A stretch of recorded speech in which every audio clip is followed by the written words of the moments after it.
And then, oh, wait a sec. I have to change the episode names. This is episode 13. And we're going to call it, how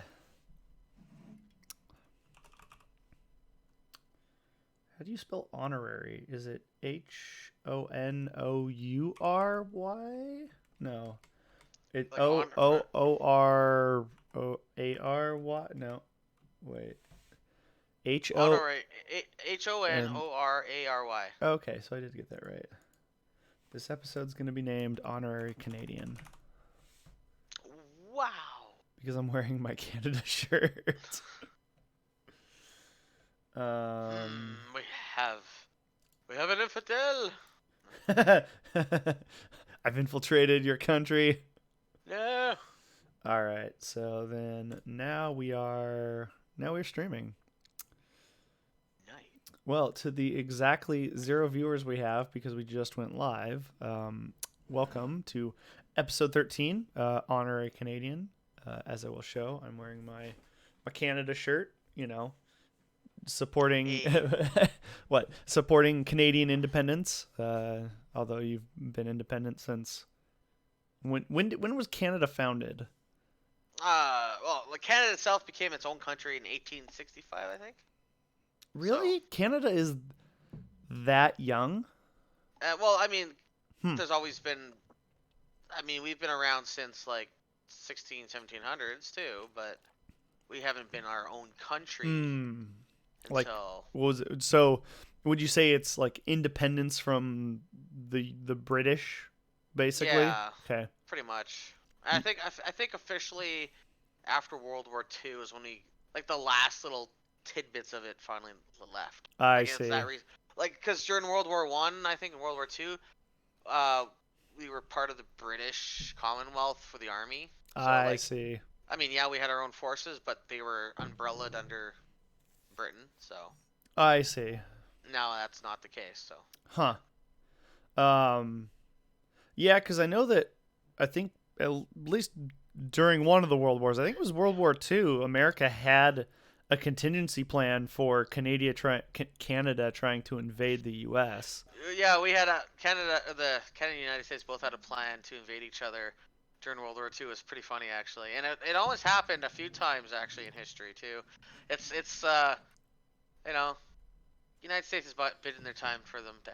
They're going to annex us some of these days. One of these days.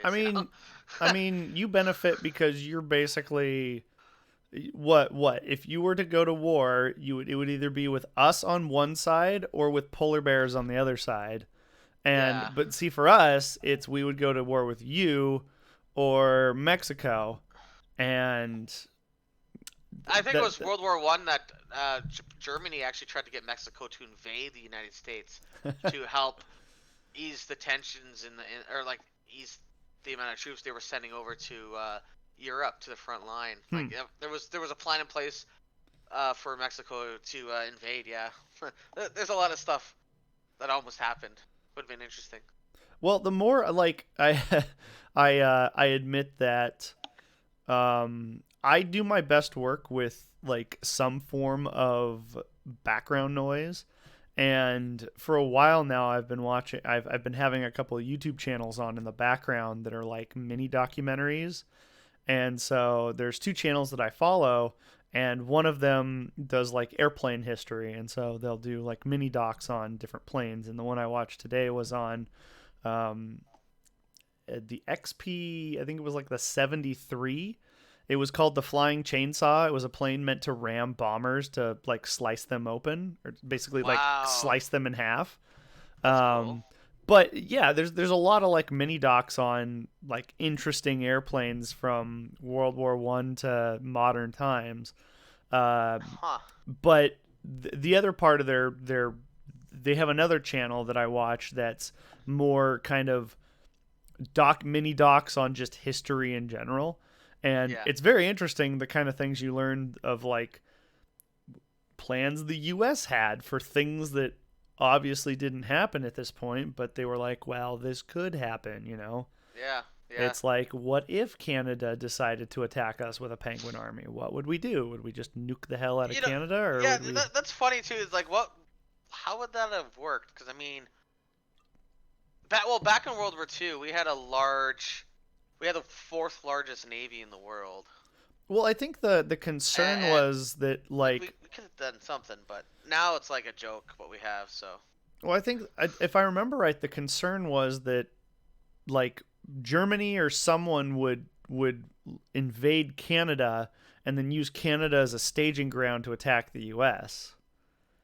because oh obviously you have your own harbors and whatnot that would be, yeah, okay. invadable, and then you would we're not there, so we can't like it's like if you got invaded, going back to World War II politics, I don't know how good of like allies US and Canada were, but going They're back pretty to, good, yeah. it's like if Mexico got invaded, I'm not really sure what the precedent is for America to be like, yeah, that's kind of a problem for us, so we're just going to go into your country and like defend. I mean, if I was a country, I'd be like, yeah, if you want to come and defend me, go for it. But on the other hand, it's kind of like, oh, you're letting another country's military just roll into your country, And do you what they know. want, yeah, yeah. So I don't really know how that all works out, but Well, actually, I was watching a thing about what would have happened if Russia kept Alaska.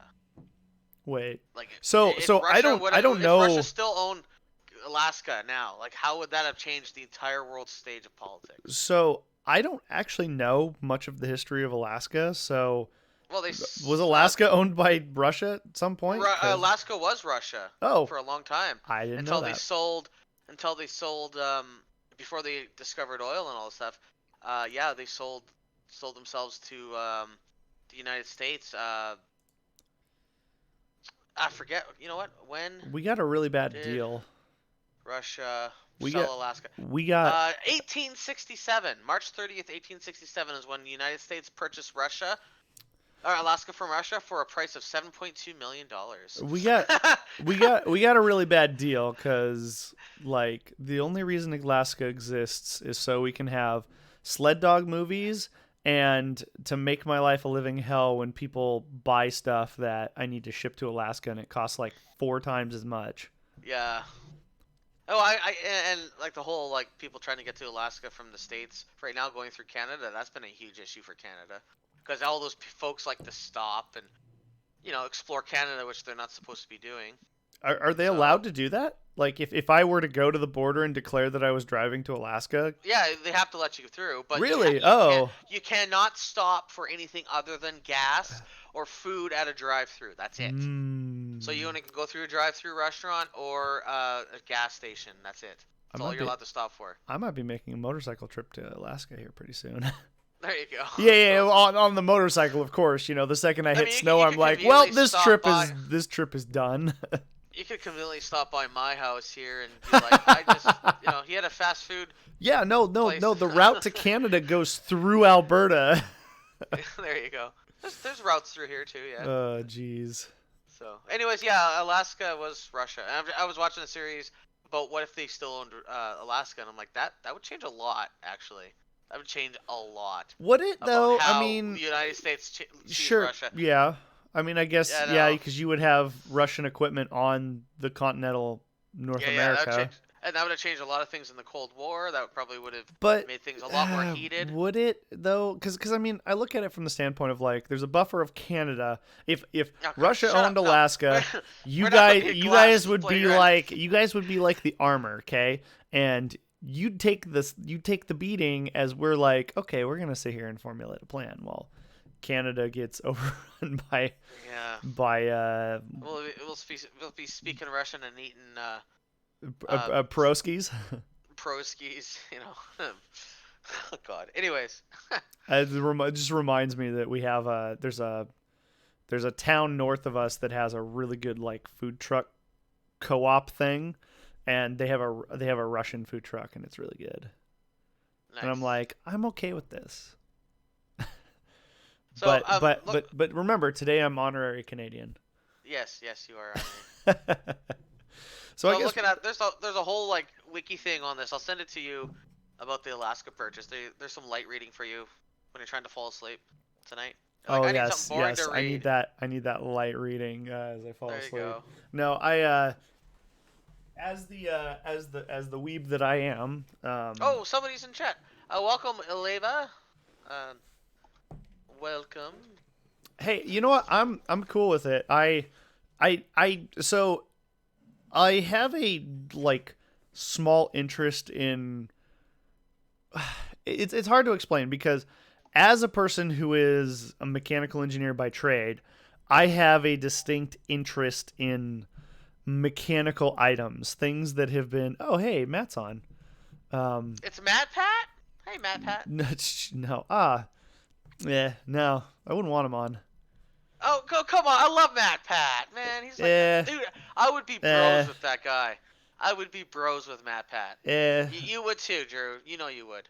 eh. Yes, you would. I You'd be mean, bros with I Matt will Pat. admit that I've watched some of his game theory stuff, but There's food I don't know. theory. There's There's just a lot. I don't know. I feel like over time his I'm not gonna say politics. I'm gonna say like his ideas have changed and they don't quite line up with my own. I mean, Ah, so that means you don't like him then? maybe if I one day own like a multi-million view channel, maybe I would become corrupt as he just God. throwing shade left and right. You should, well, if you want stuff that's a little less political, just watch his food theory stuff. It's pretty his own opinion stuff. Yeah, I don't know. I just got to a point where I was like, okay, I'm seeing like game theories come out about stuff that nobody really has asked the question of, like I liked it Yeah. back in the day when he was doing game theories that were like, obviously, like I got into a lot of his game theory stuff with the Five Nights at Freddy's theories, and to be fair, in my mind, a lot of the Five Nights at Freddy's game theories are very relevant. That game does not do a good job of, to its credit, does not do a good job of giving you the answers. You have to be invested in the series. You have to be invested in the lore to understand what's going on. And as somebody who has played the Five Nights at Freddy's games but has not read the novels, read the books, ingested all of the lore, it's nice to go to game theory and be like, okay, somebody who has taken the time to invest in all of the things and kind of has formulated a thought. It's like, that's cool, that's great, I like that. But Mm-hmm. when I go to game theory and it's like, we've made a video about something random about Fall Guys, and I'm like, okay, you've taken a game that's entirely just a multiplayer party game experience and tried Yeah. to make something of it just because it's popular. It's like, okay, you're selling yourself out at that point. Yeah, fair enough. In that sense, sure, he's done that. Um, uh, I prefer his film theories more than the game theory stuff personally. Just because there's a lot of neat stuff. Fair enough. There's a lot of I like that better. But his new food theories, it's different. I like it. It's neat. Yeah. And anyways, enough about Matt Pat. So He's not paying us to talk about him. So to catch up people on what's going on, the drink of the hour is the Skookums Brewing Assassinato Skookums. Skookums? Yeah, where are they from? I used to know. Arlington, Washington. Skookum Brewery. Nice. A Assassinato de Servos. Again, it's Spanish, they have their own so dictionary? Like I don't understand. I don't know, but it's a whiskey barrel aged imperial stout with Ooh. chilies, vanilla, cinnamon, and cocoa nibs. And I have to say, this is probably one of the best imperial stouts I've ever had. Drew is a lightweight, Matt. He is. See, I actually had to stop drinking whiskey and scotch because I started to get to the point where like I'd have 6 or 8 ounces in an evening. It did nothing to me, and I'm like, okay, obviously my tolerance has built up a little too much. Matt, I've prepared. The second alcoholic beverage of the evening is a Nectar Creek Brewing mead, cluster strawberry mead. So I am prepared for when. Oh, okay. Well, I'm prepared because this is empty now. So. So just so we're clear. Oh, hey, look at the kitty! Look at the kitty. Something I have to What's he point named? out is Two Towns Cider, which is a very popular cider company down here in the States, or well, maybe Pacific Northwest. Um, uh, Bought out or took in Nectar Creek after they decided to stop making mead. And their latest revision, I've had mixed kind of mixed impressions on the new basically artwork for their cans, and I really like it. Like Yeah, that is nice it artwork. almost has kind of like an old schoolish kind of pop vinyl art look to it, and I Hmm. really like it because a lot of their old stuff was, I mean, while I will say it was kind of simplistic, it worked for them because I mean, obviously you were drinking it for the drink and not for the artwork on it. Although Hmm.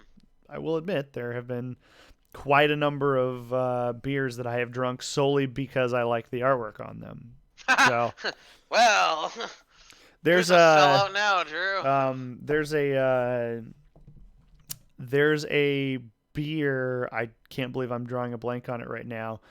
Brewed on the East Coast that I want to find, and I've been trying to convince our local store called Market of Choice to get it in. And the only reason I want it is because on the logo is a picture of what is affectionately known as Killdozer, and I really want it for the bottle. And if you don't know what Killdozer is, uh, basically, Sounds like a bad like a 12-year-old Twitch streamer. My name is oh, whoops, Bulldozer. I just ruined Oh the yeah, that's pickup right. on Yeah, your. just cover my yeah. Mm-hmm. Mm-hmm. I have to remember. I have to remember exactly what the dispute was because I think it was over like the county was going to buy his property or was property taxes. What did he pay in beer? No, so it was a so the guy who piloted Killdozer's name was Marvin Heemeyer, and he had a feud with the Granbury town officials. So this was Colorado in the U.S. Over fines for violating city health ordinances when he chose to improperly dump sewage from his business instead of connecting the city sewer system. And what happened is it basically like he was so pissed that he took a bulldozer, covered it in armor plating, and then went on a rampage bulldozing the town in it. And it was affectionately known as Killdozer. And Oh, that sounds kind of fun actually. the whole event came to an end when he Sounds 2020 basically like. got stuck when he drove when he was driving through a building and didn't realize there was a basement, and the bulldozer got stuck in the basement, and I believe he ended up committing suicide before the Jeez. debacle was over, but he was Wow. eventually he was it was eventually or he was affectionately the whole the armored bulldozer was affectionately known later by the internet as Killdozer. And Huh. so there's a beer brewed on the East Coast that I'd have to look up again, that has the like Killdozer artwork on it, and I really want to get it. Dude, Um, that sounds awesome. I mean, Like I mean, there's kind of more internety stuff on the beer, so it's not just like the Killdozer. You know, it's yeah, part I of got. like some other stuff, but it's a fascinating like. There's multiple mini documentaries Oh, on dude, I'm Killdozer. watching. I'm watching. Oh, this is so Oh, cool. are you Hey, I'm watching surprised. the helicopter footage of him just mowing down the Oh, town? dude, I'm surprised they didn't like. Oh, dude, he's got an M1A as his gun inside it. That's kind of cool. I didn't know. Are you talking about the guy that because I think for Killdozer speaks. I, Oh wait. I think for part of the footage, the Killdozer, like cops are on the Killdozer just riding it, trying to figure out how to get into it, Hmm. and he did like such a good job that they basically couldn't do anything about it. I'm surprised they didn't like lay a landmine or something. Get the army and be like, "Can you put a few landmines down? Thanks." It's one of those things where it's like, this is the mid It's '90s. It's like, okay, does your local National Guard have landmines? Because I don't think that was oh a now thing. Yeah, so okay, so if that happened this year, you bet your ass that would have happened. They'd just be like, yeah, just a couple, I'd be I'll get a surprised. javelin out and friggin' take it out. I'd be surprised if like the National Guard had that kind of, and even then you would probably have to get approval to use that kind of equipment in A like javelin or a like, city, like in like a city proper. yeah, fair enough. But oh, dude, there's a Lego set too. Yes, Oh wait, yes, there's a Killdozer. This is a fan made. yes, but it looks so good. I'm gonna put it in the stream chat so you can. So you can buy your own. No, so you can share it on the stream. You Oh, can show the okay. picture. Yeah, there it is. Ah, so Um, good. so yeah, so continuing on from our I don't alcoholic know. beverages. Yeah. That's a Um, little digression so there. yes, yeah, some alcoholic beverages turned into Killdozer. So, to continue on the week, my weebness is I'm currently invested in Volume 4 of The Way of the House Husband. Really good series. I highly recommend it. Are you reading about my life, Drew? What the fuck, man? He's ex Yakuza in the book, so I could be ex Yakuza. You don't know. uh, I knew I fell in love with the books when in one of the earlier volumes there's a thing where he gets a Roomba and he's like the Roomba's like going whir around in the panels and he's like using a finger to like check the dirt after the Roomba goes around and he's like you're acceptable and then at some point he but there's a part where he like the Roomba avoids a corner because it's round and he gets pissed at the Roomba because he's like you didn't clean everything. And then there's a point when like I think he spills something and like has an accident and falls over and um these ladies that live in the same complex as his come over and they see him on the ground and it's like he's like covered in what looks like blood on the ground. He's like, I'm sorry I failed you. And the Roomba is still whirring around, like spreading the blood around. And I'm like, this Oh, is quality I've seen I've seen one manga. with a dog shit that does that. Drives around with- God. So anyways, moving on to Yeah. what we So yeah. moving Half on an to hour later. yeah, so moving on to what it is that we're here for. As you can see, in even Matt is probably going to notice there's a couple changes to this. This is the current iteration of the classic quad, my Aero Maiden brand first model that should hopefully be going on sale by the end of the year. And I'm buying all of them. What? No. I mean, if you want to collect them all. Speaking, Pokemon, bro. sorry, Matt was. Let's see. Speaking of quality finds, did you watch the video I sent you about Abrupt Chaos Reddit? Uh, no. Did you send that to me on Messenger? I don't. I mean, the name. Yeah, no, I don't remember you sending that to me. Maybe I'll have to go back and look through my um messages and find that. Um, but yeah, so some of the things that I've done since the last time. The first thing is of course the new engine mounts. As you can see that they are braced side to side. They're not independent. So when you go to install the engines, actually I'm gonna go get the model so you can see. Oh, did you make a new one? A new model already? Oh, as I'm asking him as he's leaving. Yeah. I need the model to show off because. Wait, so did you print off? Did you print off a new model or? No, I haven't built it yet. I'm going through Oh, a okay. I was round of like, damn, you've revisions been right busy. now.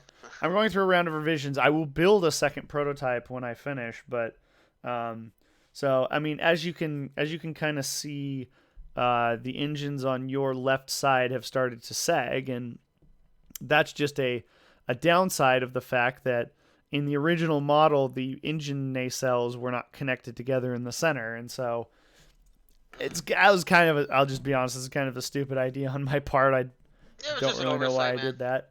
Just an oversight. So You so missed yeah, it. so Oh. they're connected together on here.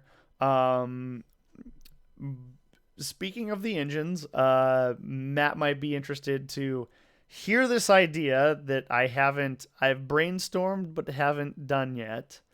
Um, I I have this nagging idea of combining the engines into one nacelle, but still technically Hmm. having it as two engines. So just have like a So outer container holding yeah, it so together. it'd Yeah. basically be like an oval container for the engines, but Hmm. you'd Hmm. still have two fans inside of it and two outlets. And I have some ideas for what I would do with that so that they would look visually distinct from what I have now.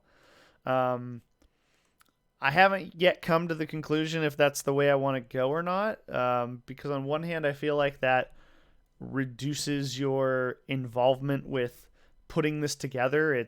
I mean, you just basically stick one engine on and then any sort of bits to it that it is, versus Hmm. right now you're putting two engines together. And um, I haven't yet decided which might be best, because obviously this setup is inspired by something, whereas if I go to like a single dual engine, That's right. that Yes. departs Yeah. Yeah. enough to where it's like, okay, well now it's just really, my own thing. And Hmm. there's not a problem with either of those. It's just I haven't You quite you were really sold decided. on that. You were really like aiming for that whole inspiration from those engines though at the start. I remember that was really big Yeah, for you when we first started this. So. yeah, and I think that I still want to go this way, because I recognize that it would be a lot of work to redo the engines, and I'm trying to be cognizant of the fact that I'm trying not to like turn this just into a cyclical development hell that, I'm always like, how do I make this better? Because obviously you can get into the trap of going, what's next? What can be better? How can this be, how can you make this thing look cooler, if you will? Because ultimately, at the end of the day, my job is, as my own brand, is to say this needs to fit within my own guidelines for the lore of my brand, as well as be cool to look at. Because, I mean, if you look at real life, there are some things in real life that are really boring to look at. Yeah. Granted, they could be highly functional, but Yeah. boring as hell to look at. And so I'm not sure there's really a ton of appeal for models that are boring to look at. No, no, that's just So, that's the opposite of what a model stands for. and so there's definitely this idea of like, you have to kind of come up with a greatest hits of sorts, where, I'm giving you models that are what eventually became in the lore cult classics, became something that people gravitated to for one reason or another. And in my case, it almost always has to have some component of people liked the way it looked, people thought it looked cool. um, Hmm. so to continue to go around, I've changed up some of the front a little bit. I added these intakes. Yeah, I see that. Yeah. I think it. I'm gonna build it before I really decide whether or not I like them. I really like them. I Okay. think I the reason I do is because there that front area is really a lot of wood. Yeah. It has its own shape, but the green it adds to that shape without taking it away, but also making it look like it's not so over bearing. Because the other shape before it's a lot to take in looking at it because it's Yeah. just one green cockpit. So those intakes add a lot more to it than uh, I think. Yeah, they're great. Like Yeah. I yeah. I recognize that, at least from, I'm struggling at opening this can.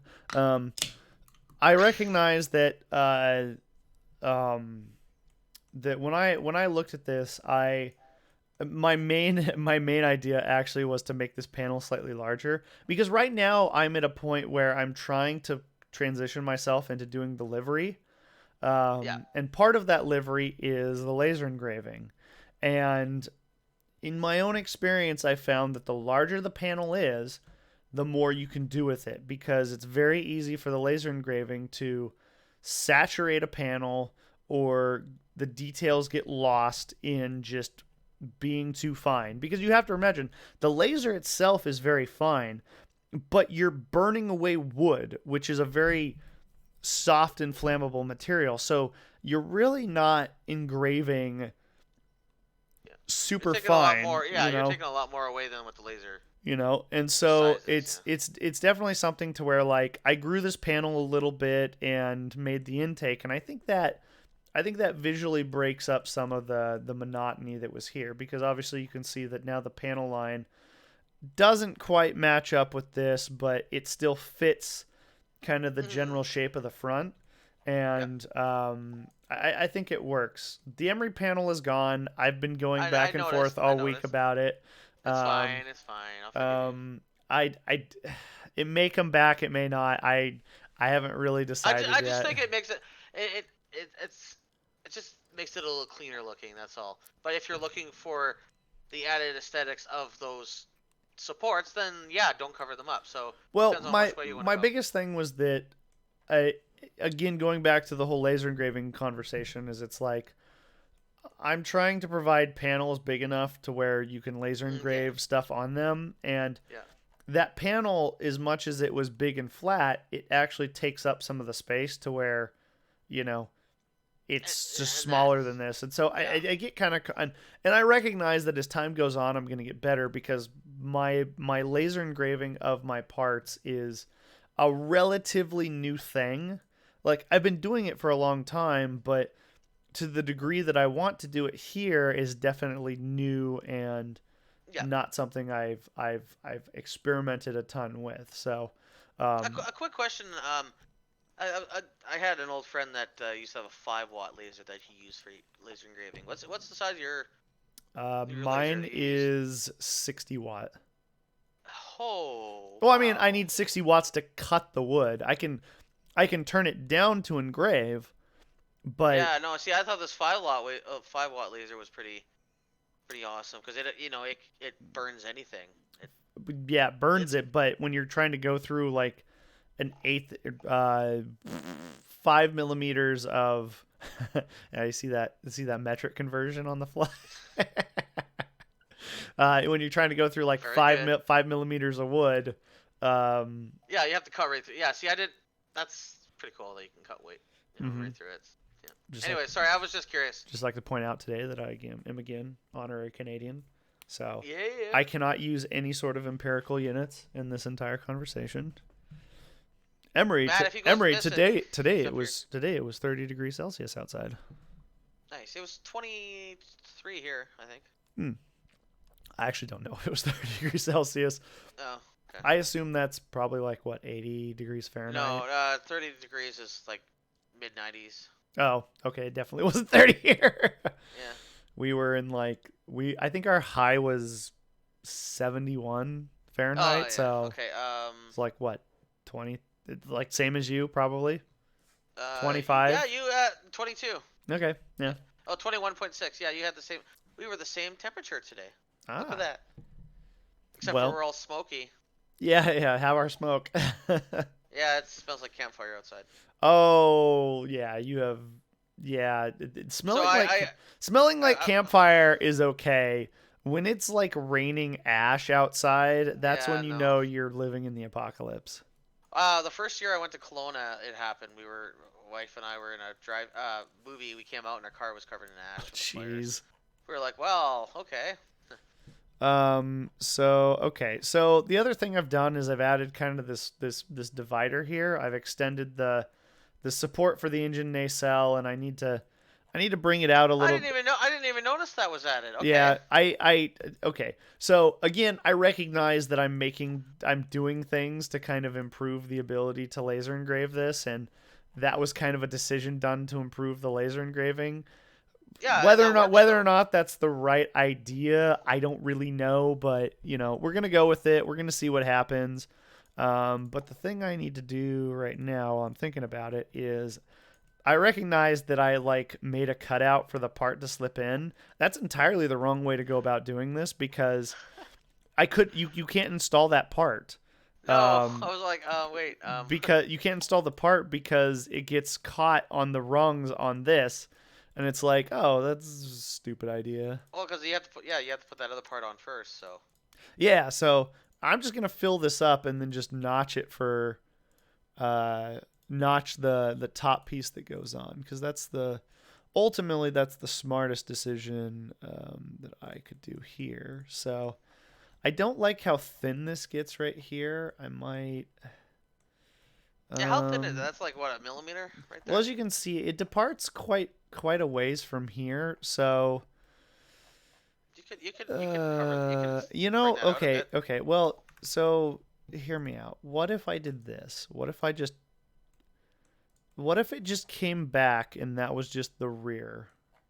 That works. Yeah. Actually, I Because like at this that better. point, I get that, like, I filled out the geometry, but like let me angle this a little bit. So if this were to do something of this effect, um, and then point here.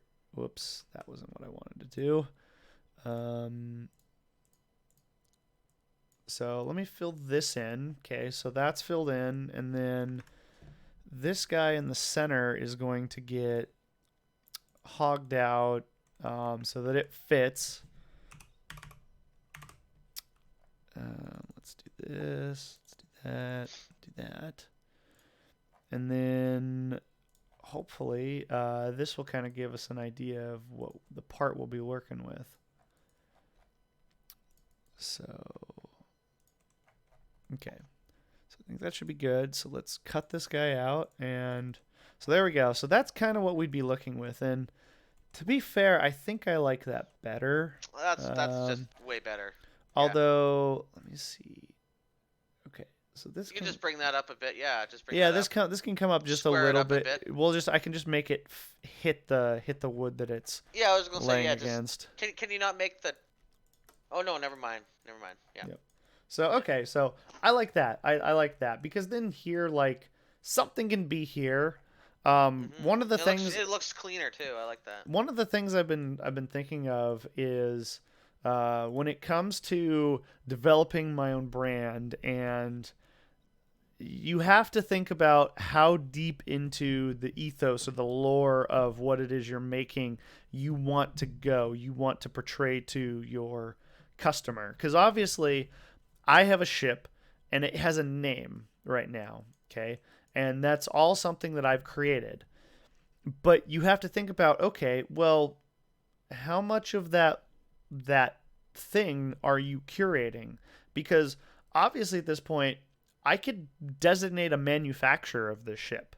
Yeah. Instead of just saying this is the classic quad, I could say this is the Emery Industries classic quad. Mhm. You know, but Yeah. Yeah. but you have to think about when I go forward into that product, when I go forward into every product going forward, do I will need to, if I come up with a brand for this ship, do I need to go into a brand for every other ship? And then is every ship just going to have a new brand until I get 10 models down when I'm like, okay, I feel like I can start reusing brands? Because at that I mean, point, it's like, okay, if I came up with Emery Industries, I'm going to have to come up with a logo for Emery Industries because I yeah. mean, Yeah. I mean, nobody's going to be like, what's Emery Industries? I got to make a connection to my customer. I got to make a Yeah. connection to the Yeah. person building the model. So, it's one of those things I've been thinking about where it's like, okay, how much into the lore of my universe do I really need to connect my customer in order to be successful? Because on my end, the less I can do, the better it is. The easier it is overhead wise for me, the easier it is for me to pick You could just have packaging. one. So let's okay. How about this? If you want to kind of split the difference, um, so this year you have Emery Industries or whatever you come up with for all your ships. That's the brand. You have one logo, a logo that goes on all the ships you make in a 12-month period. The next year you make up a new logo, new brand, and all the ships you make that year are part of that manufacturer. You can do it that way, and then that um, way it's one. the year of the Emery. It's just one effort once, We'll and be then you doomed. recycle Doomed, I tell recycle you. that. it's an idea. You can just recycle that logo for the rest of the year and be like, this is the year of, you know. That's very true. So to play kind of devil's advocate a little bit, I will state that I have noticed that on um, at least on like Fiverr, I have noticed that I could go out and get somebody to design a logo for me for not that much money. Yeah. To where it's kind of the thing of like, okay, I could make it easy on myself to where I'm actually coming up with with like brands, but uh I'm uh I'm coming up with brands, but it's really not that much overhead for me Yeah. because I'm making them simple and I'm getting a logo for not a whole lot of money. And what the All right, this is becoming cancer. I'm going to delete that. So, okay. Looking at this now, I've kind of updated the front end. One of the things I wanted to add to this since the beginning that I haven't really come up with a good way is I was thinking of adding like an antenna to the front because if you look at Oh, my that's right. Yeah. if you look Yeah. at my original reference, I actually have an antenna coming off the front of it. Mm. Um, and I kind of And wanted that to add has just something enough and asymmetrical, just enough of it to. yeah, because I love asymmetric Yeah, designs. yeah. That's what you wanted to go for. I remember that. That was where you were Asymmetric pushing. design, boom, done, easy, 3 engine plane. There you go. I would Perfect. never hear the end of it if I released a God, model like man. that. Yeah, can you imagine the? Oh, The be like, shit can I order storm. an extra engine, Yeah. please? Like an antenna. I'm like, what the hell? You just get is all the order of a whole bunch of extra engines. Like, what the hell's wrong with is people? that going to be my business model where I release a Ooh. model that is clearly asymmetric and doesn't make any sense and then like 2 months later I'm like, "Oh, hey, here's the upgrade kit to make it make sense." Oh, you could be the new Apple. Just make money off of half-released Sell you designs. a purposefully, but see that's the thing is like you couldn't say it's a broken product because clearly I would be Yeah, selling you a high quality product. yeah, It just yeah. doesn't make any sense. I would be selling you a theoretically broken product that I Oh would be God, theoretically fixing with paid DLC. brilliance. You see, I'm about to be the next Jeff Bezos here. there you go. You're watching greatness in action. So, Over. He makes almost $400 million a day. oh yeah, A yeah, no, day. It's he's disgusting how much he's making every day. 371 million a day. I'm like, that's. um Can you imagine being like a dude that has like $200 million in net worth and be like, I'm rich as fuck, and be like, wait, no, I'm not. This dude makes twice as much as me every day. I'd like to point out that the ship has a cowlick now, in And good that's when the fashion. stream ends today, folks. Thank you for watching my TED Talk. So yeah, I've added these intakes. I like them. I think they add something to the Yeah, ship. like, keep up, keep up, keep up. Moving on from there. So I think what we're gonna do is we're gonna potentially make an antenna, and what we need to be cognizant of is that if I take away because ultimately the antenna would probably come out of this panel, would be offset to the side like my You could sketch. make your life a nightmare and have it on the one beside it. The Right here just pops out. I mean, like just living nightmare. I'll be honest. Right where the crevice is. No. God, I will admit that I spent probably a good 2 hours today, like playing with antenna designs. Oh wow. But it was antenna designs with the wood. So obviously that's where the Okay. cowlick came from.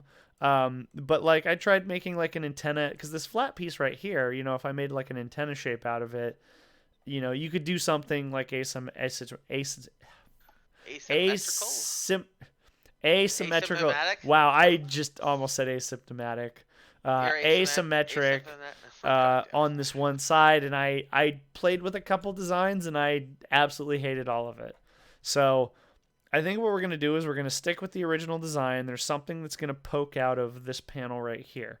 If we look behind this panel, this is kind of what we got to play with, which is great Oh, that's plenty of room. Yeah. because I'll basically just do a 3D print that fills up the entirety of this space because you'll basically put the exoskeleton of this thing together and then just slide it in, Hmm. and that'll be it. And it'll be the easiest thing in the world to install. Because again, one of the things I'm spending a lot of time on with these models is coming up with it's not coming up with, it's just spending the extra time and making things easy to put together. Yeah. Because I think that's going to be a big, not really a big selling point, just a, if you're buying a model that's being professionally done, there should be some consideration on how it's put together. And I don't want people getting to the point where they're frustrated putting this together and it's like, oh, a wing Yeah. is drooping or something. So, Yeah. Yeah. like I've put in time to make these additional wing supports here, so that when you put the wings together, you can make this formation without it being annoying, without it being a pain in your rear. So Yeah. Yeah. we're gonna start our antenna by just basically making this profile right here, and we're gonna extrude that out, and we're gonna call it antenna. And Emery, while I work on this, I think. Oh yeah, I forgot about that. If you wouldn't mind, Google search antennas and see if anything interesting Alrighty. comes up. Will do. Just because, Shit. like in my mind, it'll probably end up being just something that spears forward, you know, some sort of a pole. You can make it look interesting to some extent. Obviously, I still have to 3D print this thing, so it can't be too Hmm. like randomly awesome, or randomly detailed, especially considering at this level, like, it's not that big and the 3D printer isn't going to give you infinite detail. Obviously, if Sci-fi. I end up going to resin printing, I get a huge bump in resolution, but for Yeah. now we're just going to use FDM, and we're going to take what we can get. So okay, And so now what needs to happen is we have this block, and I need to trim away.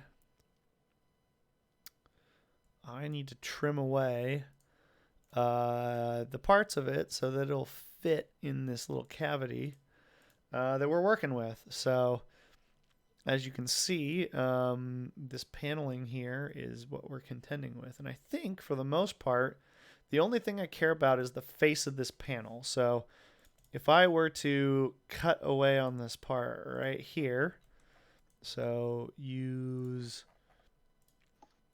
this in its entirety, cut this away, this part should, in theory, fit behind that nacelle perfectly, which I believe it is doing right now. So that's awesome.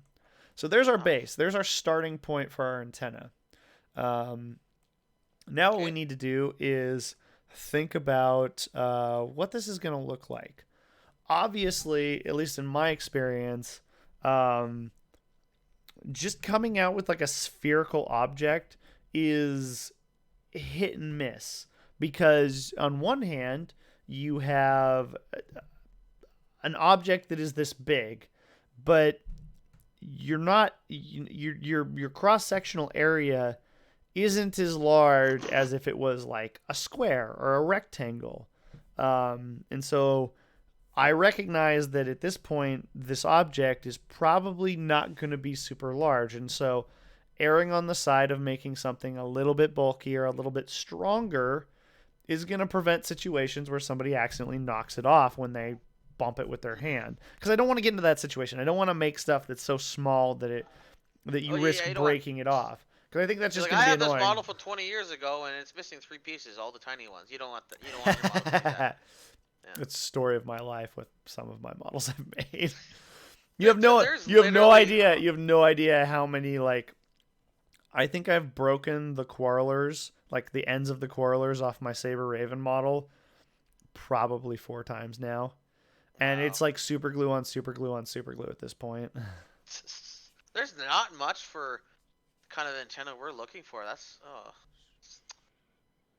everything's like a dish or like a radar dish looking thing for space and for. Yeah, so Yeah, we might get to design one something of for my ourselves. prototypes for some of my models has been a radar dish. I don't want to do that on this. I don't think the radar Yeah, dish no. really fits the design critique super well. I think it just Um, needs to be like a long little nub a, thing that a, sticks out. a proboscis.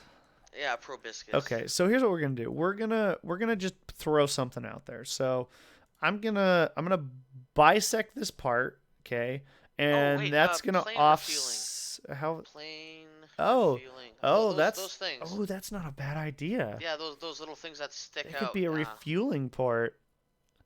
Yeah, Oh, actually, Emery, my friend, you have the proboscis. there we go. So that's because I was just thinking we could make it into that, and then it actually has a purpose. Like it'll instead of it being like a radar, it could be refueling. So yeah, and again, I was just originally I was just kind of going with like antenna, but you know, it could be whatever at this point. So we're just gonna sketch something in right now, and if it changes, it changes. But I'm gonna make kind of a Alright, I thingy. need I'm the gonna make a F thingamabob. Okay, and we're gonna. F-18 refueling I kind of know what they look probe. like. They kind of go straight out and then make an upward motion and then basically end in Here we like go. a. Well, okay, I take it back. I believe some of the earlier ones are basically they go out and then come up and then go straight forward, and they're basically like they almost look like a pit. I think it's called like a piddle tube or a pitot tube. There's a couple in the chat there, in the stream It, chat. it basically looks like what the airspeed indicator measuring device on a plane kind of looks like. Sorta, Um, yeah.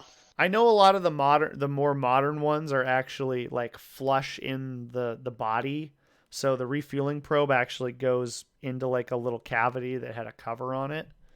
Um, okay, so let's do this.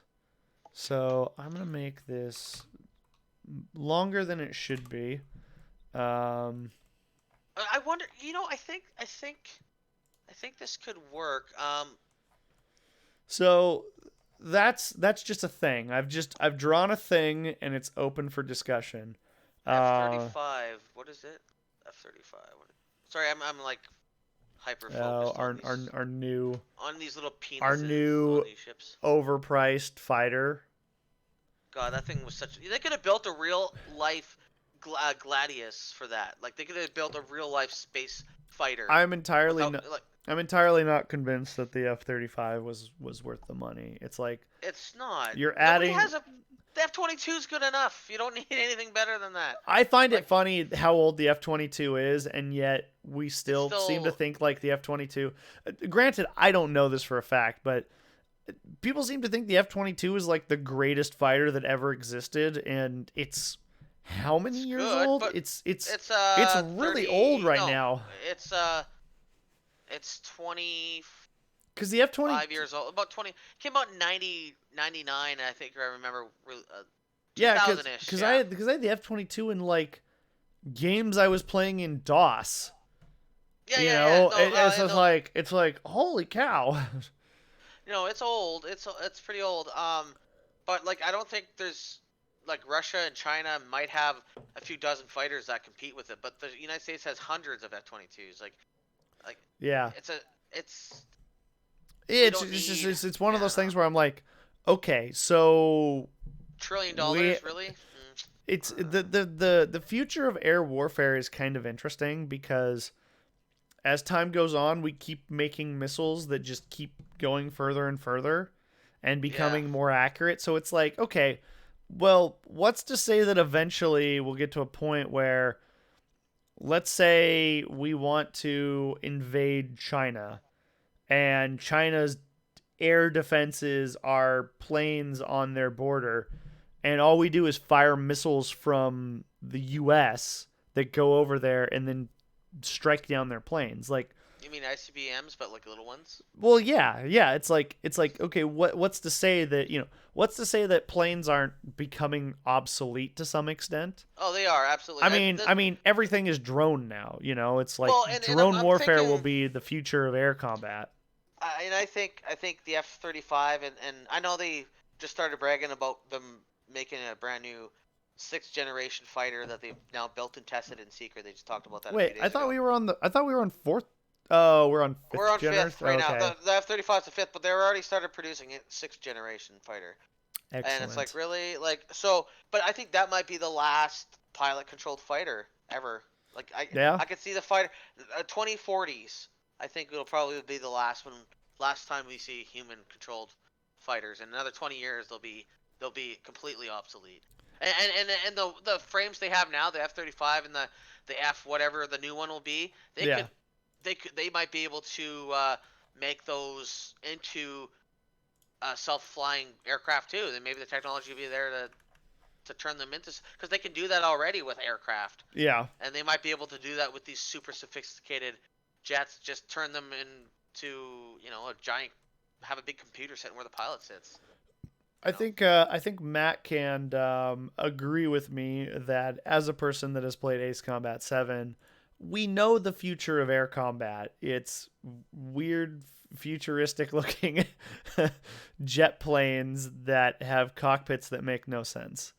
Um, but Well, I mean the new Top Gun movie is supposed to have a little tidbit onto the fact that like he's his I days are over as pilot. Pilots are becoming an obsolete thing. They kind of mentioned that in the movie, so I wonder if we'll see like some sort of hint at that. That'd be kind of cool. I that movie I Come on, I it's a popcorn movie. You just eat a yes popcorn, you yes drink a yes pop, you get a hard on from the Jets, and then you leave. That come on. Matt, That's all. I totally agree. The future of air warfare is every jet has a giant like Couple gigawatt laser on the back yeah of it. yeah 2 gigawatt laser on it that just annihilates everything. There you Um, go. but just for my own rant, I really hope Top Gun 2 is a very good movie because Yeah, me too. I love Top Gun 1. I consider it one of the films that like I It's a good define cult classic. as my like favorite childhood films. And I really worry that Tom Cruise is not going to be Maverick in it. Tom Cruise is going to be Mission Impossible Tom Cruise in it, and that will ruin the movie for me because those two characters are two very different people, Yeah. and I as much as I enjoy watching Mission Impossible Tom Cruise um is not Top Gun Tom Cruise.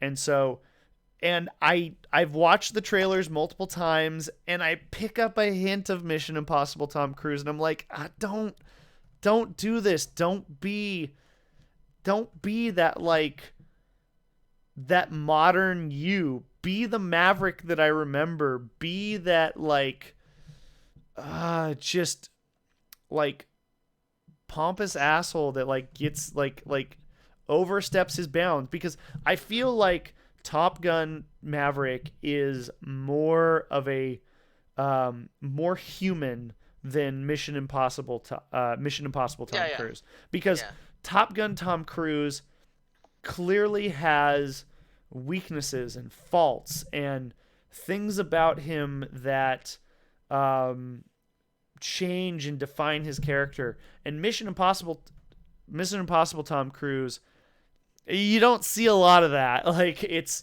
very much it almost seems like a power trip for Tom Cruise hmm to be the Mission Impossible guy. And so I always watch that and I'm like I don't want this, I want Top Gun to be a mature Maverick, a Maverick that has grown as a yeah. character, you know.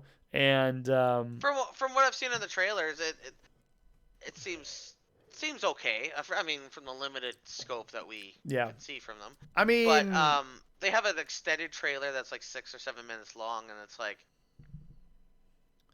I think it's I'm worth watching. I don't know if you've seen that one or not. I maybe I haven't watched the trailer for quite a while now. Um I But do he I went and got like training and everything. That's like he went crazy all out for that movie. Like he spent hundreds of hours in like a freaking simulator learning how to fly aircraft. Like yeah, like that's the one thing he does really good with the movies. He actually goes through the training, so Oh, sort of, you know. oh, I do not Yeah, fault Tom Cruise for like yeah. wanting to do his own stunts and just generally being like a badass in terms of They like just what need to he hit this does. right in this movie. They just need to do it right, But you yeah, know. but it's like you're about to make a sequel to Ooh, arguably that's one of the greatest films ever made, and and it's been a while too. Like what, 25 years or oh 30 years? I don't even know how long. Top Gun was it 85, I think. 86? 85, 86. Yeah. Something like that. So Man, it's it's been a it's like while. 30 some years old. Yeah. It's And it's almost as old as I am. Damn. yeah, and it's just like please for the love of God, don't fuck this up. So, but no, Uh I think it'll be a pretty good movie. It might not hit the same marks as the first one, just because it's been so long, and which the which world's which is which different is and kind of everything. sad, which is kind of sad because Yeah, but I feel like I mean, there's no reason why it couldn't hit the same marks. see, and it's the same thing with the new Terminator. I thought it was a good movie. The same with the new Rambo. I thought that was a good movie, but they didn't hit the marks like the old ones did. A lot of people didn't like them as much. I'm like Rambo and RoboCop, or not RoboCop, Terminator. They're still the new movies. They're good. I like them for what they are. Yeah, they're not amazing, but Yeah. they still hit the mark of the series. I think they're good. They have faults, sure, but they didn't do very good in the box office, and I think it's because of just the world's changed so much that even since the last Terminator 10 years ago, it's changed a lot, and I just think those kind of movies aren't what people are looking for anymore, which Yeah. is a shame. Because I thought the last Rambo, like I liked it. It was a lot different than the other Rambos, but Mhm. um, it sets up one last. It's supposed to be the last movie, but he hinted at another one, so um, Shit. yeah. Anyways, One more time off around the topic. block. Um so yeah, and I mean, I think to some extent Oh, what? I'm just reading what Matt said. Oh. I mean, yeah, it's very hard for you to, um, or at least for me, like I recognize that I look back on some of the movie experiences I've had in my life, and they kind of set the bar high for me in terms of what I feel a movie experience should be. Um, But isn't and it some of it like pink tinted sunglasses in a rose way? tinted glasses. Yeah, whatever. Yeah, yeah. Like I mean, I feel Uh, like no, definitely not. I mean, I have had some movie experiences, going and seeing Serenity on accident. Okay, I will be all right. very I gotta get clear. this through. I was with my girlfriend and we were going to see a movie, and for some reason we messed up on the time that we were going to see it. And so we were like, okay, well, what other movie can we see? Oh, look at this. It's a sci-fi, Serenity. I had never seen Firefly in my life Yeah, up until that point. And we went and saw Serenity opening night in a crowd full of people that pre-COVID, absolutely would pre-COVID. give their lives for that film franchise. And it Yeah, was easily the best movie going experience I have ever had in my entire life. I did not see another movie for almost 4 months after that because I was so the movie experiences was almost so life changing that I was like, I'm gonna go see a movie in theaters and it's not gonna be as good, and that completely turns me off from going and seeing yeah, another movie.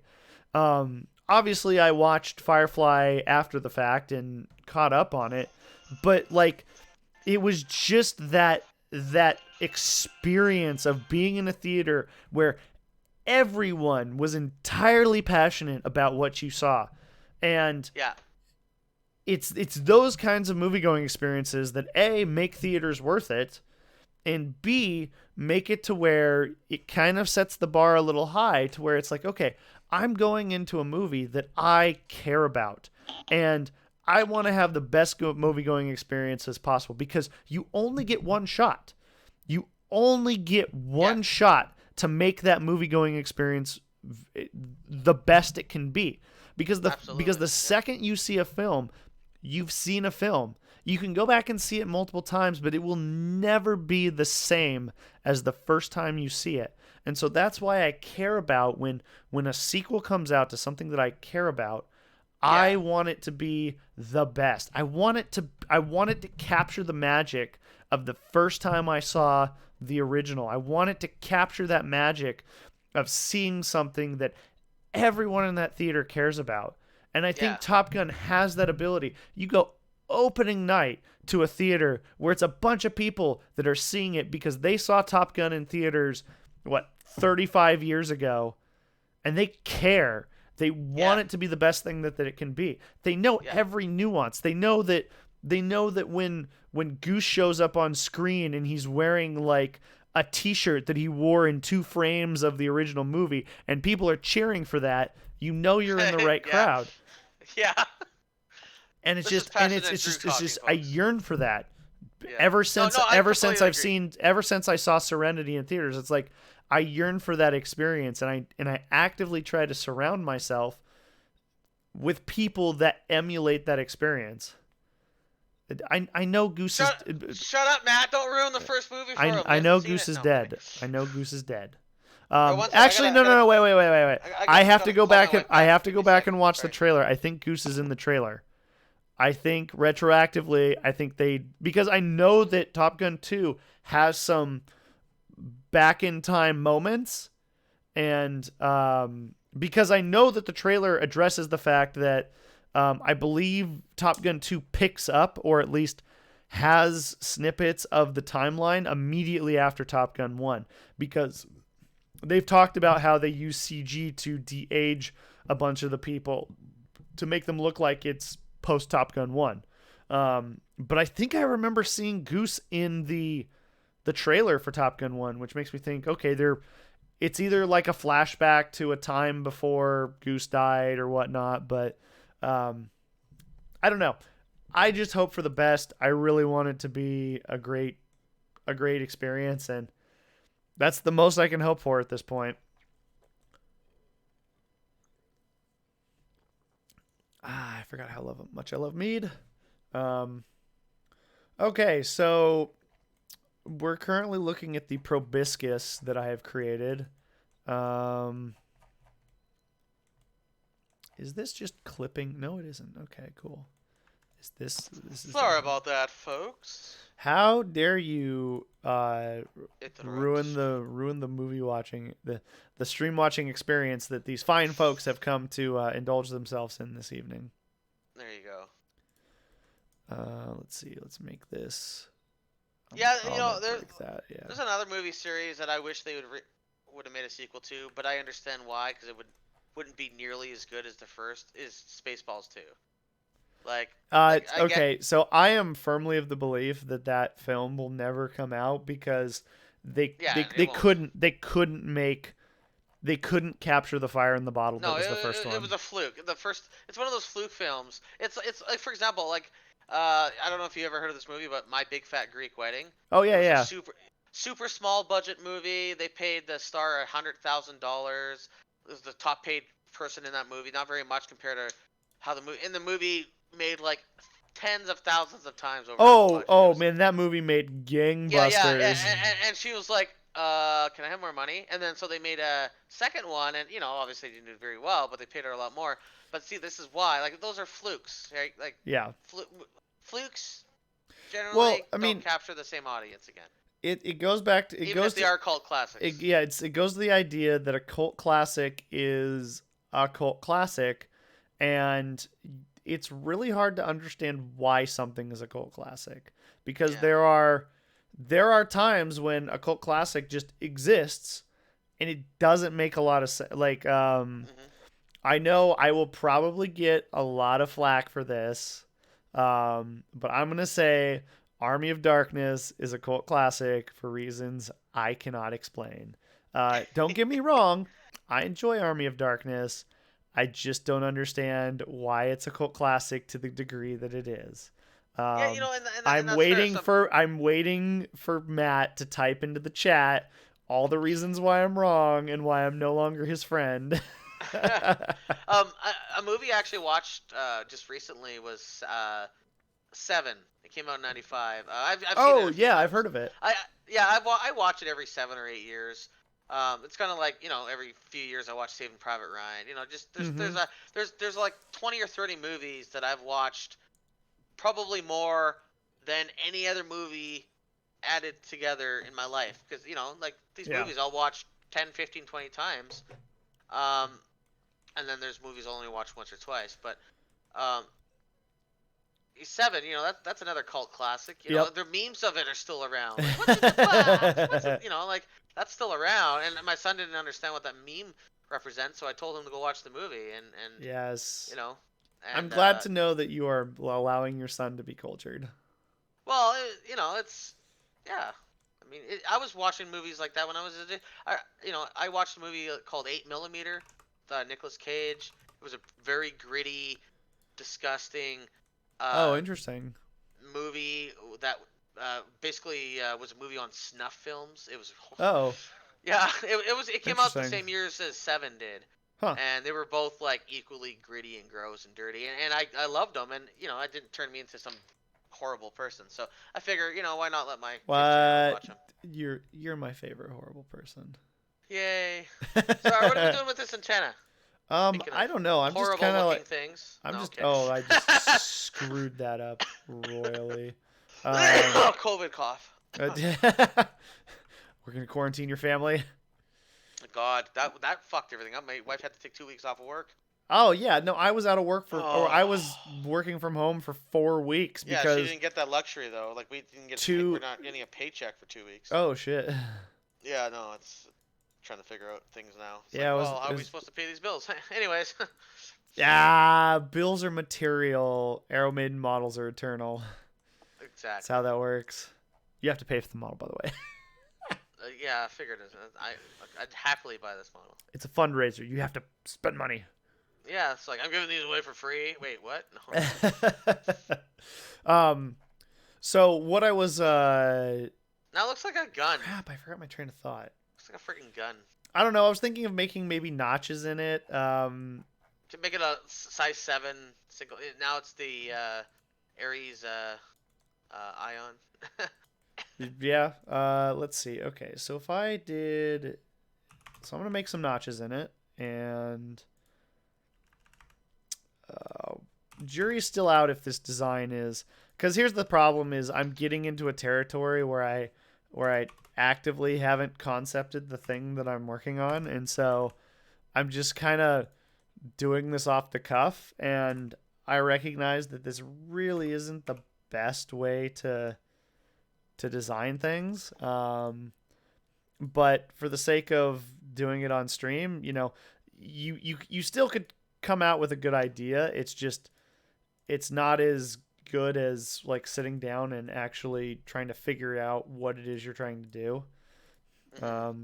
So I'm just making cuts in this. I'm just trying to define my little donger here for A little donger. my little donger. Maybe we'll add a little bit of a bend Is that here. what they call it, Drew? Your little donger? I'm sorry, you opened yourself up to that God one, man. damn it! I mean, I need to be more careful. The I think Canadian, the Matt agrees Canadian, with me there. the Canadians are dangerous. My little donger. My little donger of mine, I'm gonna let it shine. Okay. No, I immediately went to the My Little Pony theme when you said that. My little donger. My little donger. Okay, so I'm making something that looks like complete ass at this point. I'm Yeah, yeah, the Litos. I'm not. The Litos. I don't know. I don't know what. Okay, What? okay, so here's Doesn't have to be asymmetrical, I'm just it's my answer. saying. So okay, so I mean we have this generic shape, and I like this generic shape because it's relatively strong to 3D print. Yeah, no, that looks strong as fuck. You Um, step on that with your toe, you're gonna feel it. I mean, maybe okay, so maybe there's a better option. Maybe there's a better idea. Okay. It Okay. actually doesn't look Okay. that bad Okay. like that. I gotta say that Okay. looks good. Okay. Just from Okay. Okay. Okay. Okay. Okay. Okay. I have an idea.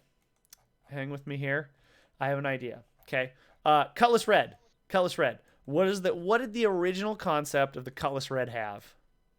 Oh, fuck. It had lights. Search and rescue. You need those Yeah. big ass lights. Okay? Ambulance This lights? needs lights. We need to give it some lights. When you're in the middle of the fire and you're going, where's the fire? The fire is clearly not bright. I need lights to find the fire. The fire's not bright. The fire is not bright, my friend. It's not bright enough. So we need to come up with something for this. So obviously with like the Cutlass Red, the original concept for it has like these big kind of fog lights, if you will, up on top of the cab. Okay. What if I made like a light rack for the front of this thing? You're obviously going to ruin the sleekness of it. But I don't know. I don't know. Okay. I don't know. I don't know. I mean, at some point you can put your hand out and be like, Rice, stop. Just stop. Yeah, I think you need to not put the lights on. I'm gonna say no to that. Okay.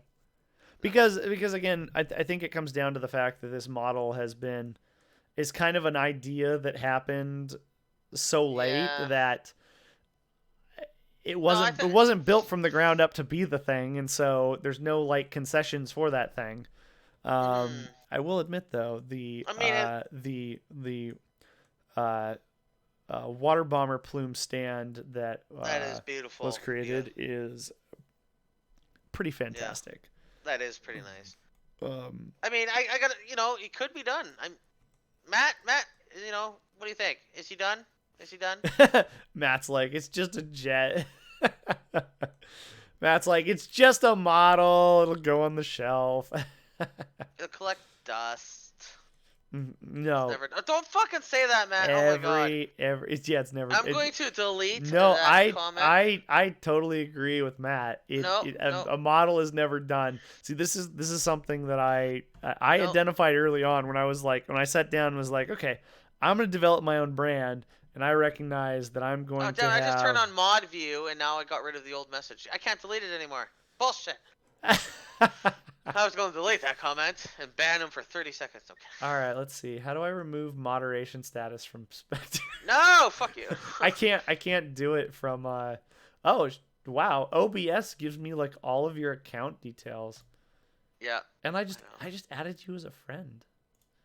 Oh shit. We're finally friends. I can like send friend requests to people from OBS. That's awesome.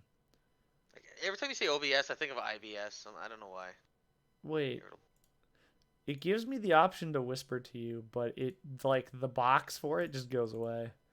Fantastic. Huh. Perfect program. People keep telling me to get the Streamlabs version of OBS and get Streamlabs and I have Streamlabs. That's what I use when I stream never.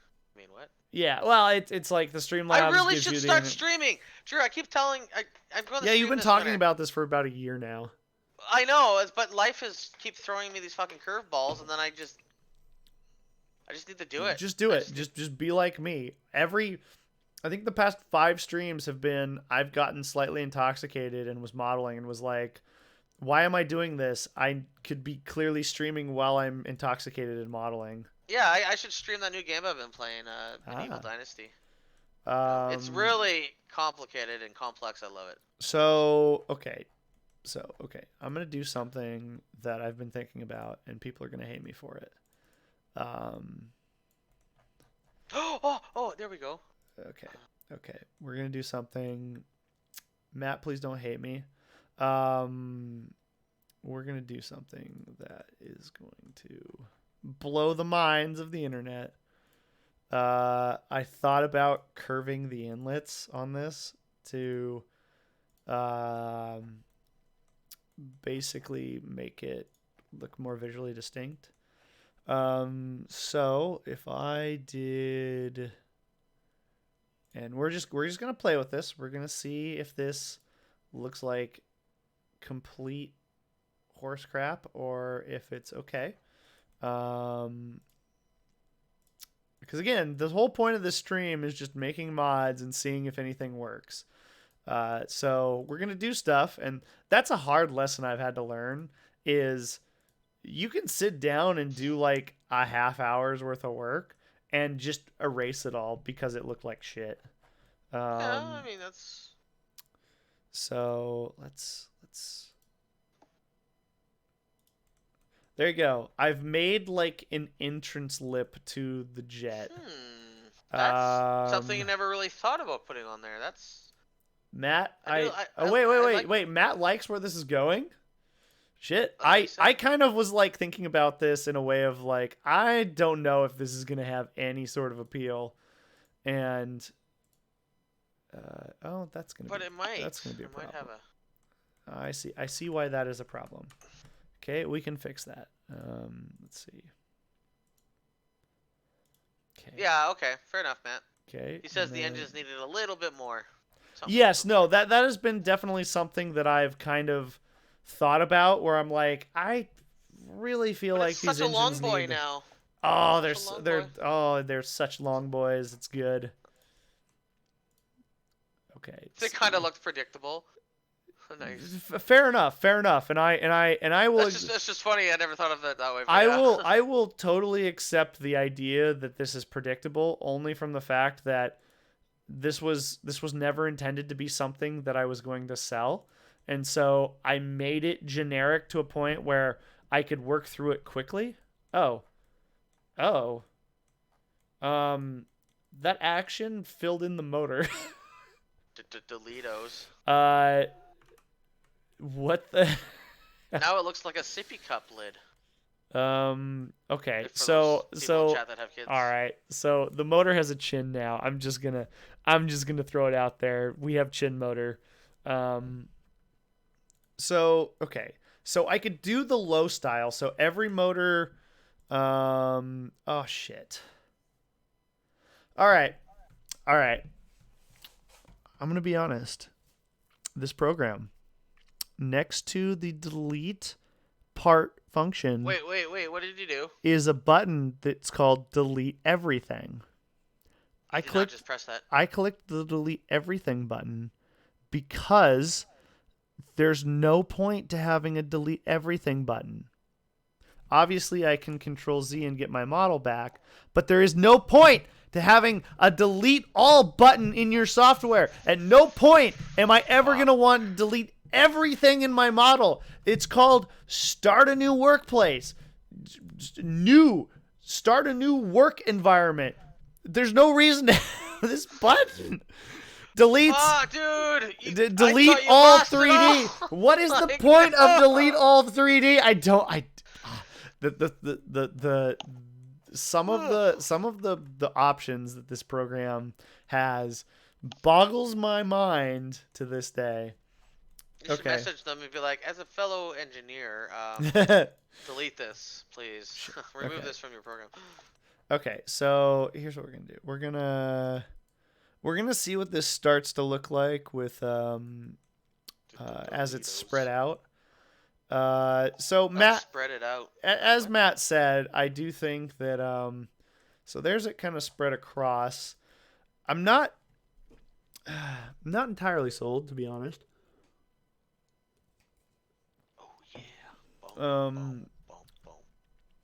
You know, the other option is like I could take this motor and rotate it. That's not gonna work. Okay, so I could rotate the motor. Like, see, the other thing is that something I kind of recognized was. Oh wait! Yes, do that and then do the other one, but towards the other one, yeah, because that is yeah. A visual design cue on the original Illusion 62M that that I thought about. See, I kind of tried to fake it a little bit with these parts back here, but obviously I didn't do the greatest job in the world. If you look at like the rear of the Illusion 62, it definitely has this like swept back nozzle outlet that spikes in the center, and I really like that. So just kind of working with that. I don't know if I like it on the end. So, okay. So earlier today, I started to concept out what I would do if I wanted to combine these engines into one nacelle. So The engines would be one 3D printed part, with kind of this oval nacelle that combines the two. So obviously you could look in it and see the two distinct turbofans, and you could see two distinct nozzles out the back. But the idea being that we would let me just put us back to where we were. The idea being that now I could start making some of this kind of like swepty, unique looking geometry in the 3D print, because now I'm not having to work with two different 3D printed parts. Did you get like a? Is this Tim Hortons? Yes, Tim Hortons. Ah, wait, you got Tim Hortons at like 10 o'clock at night? It's 24 hour. We have two 24-hour locations in our town. This is really? Ice cappuccino. Nice. Nice. Our something that I've always done is something that has been a tradition of mine is that I typically start my weekends by going to our local Starbucks with outside seating and getting a drink and sitting down with my laptop. Because I go there. Outside seating. Yeah, because I go there, I sit outside with my laptop, and I lay out my schedule for the next week. I lay out what I want to do for the weekend, and I kind of catch up on stuff. And it's a great way to get out of the house and like lay out kind of your life. And I haven't been able to do that since COVID closed our Starbucks to dine in. And they opened back up for like 2 days, and then the smoke rolled in and they closed again because of the wildfires. And so today has been the first day I've been able to go to the Starbucks, get a drink, sit outside, and kind of resume my normal weekend activities.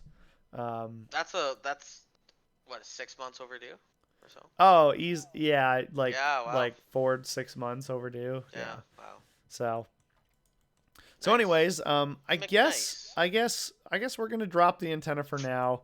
I don't really know what's gonna work here. I don't know if anything will work there. As time goes on, I'm kind of like, well, maybe there shouldn't be an antenna.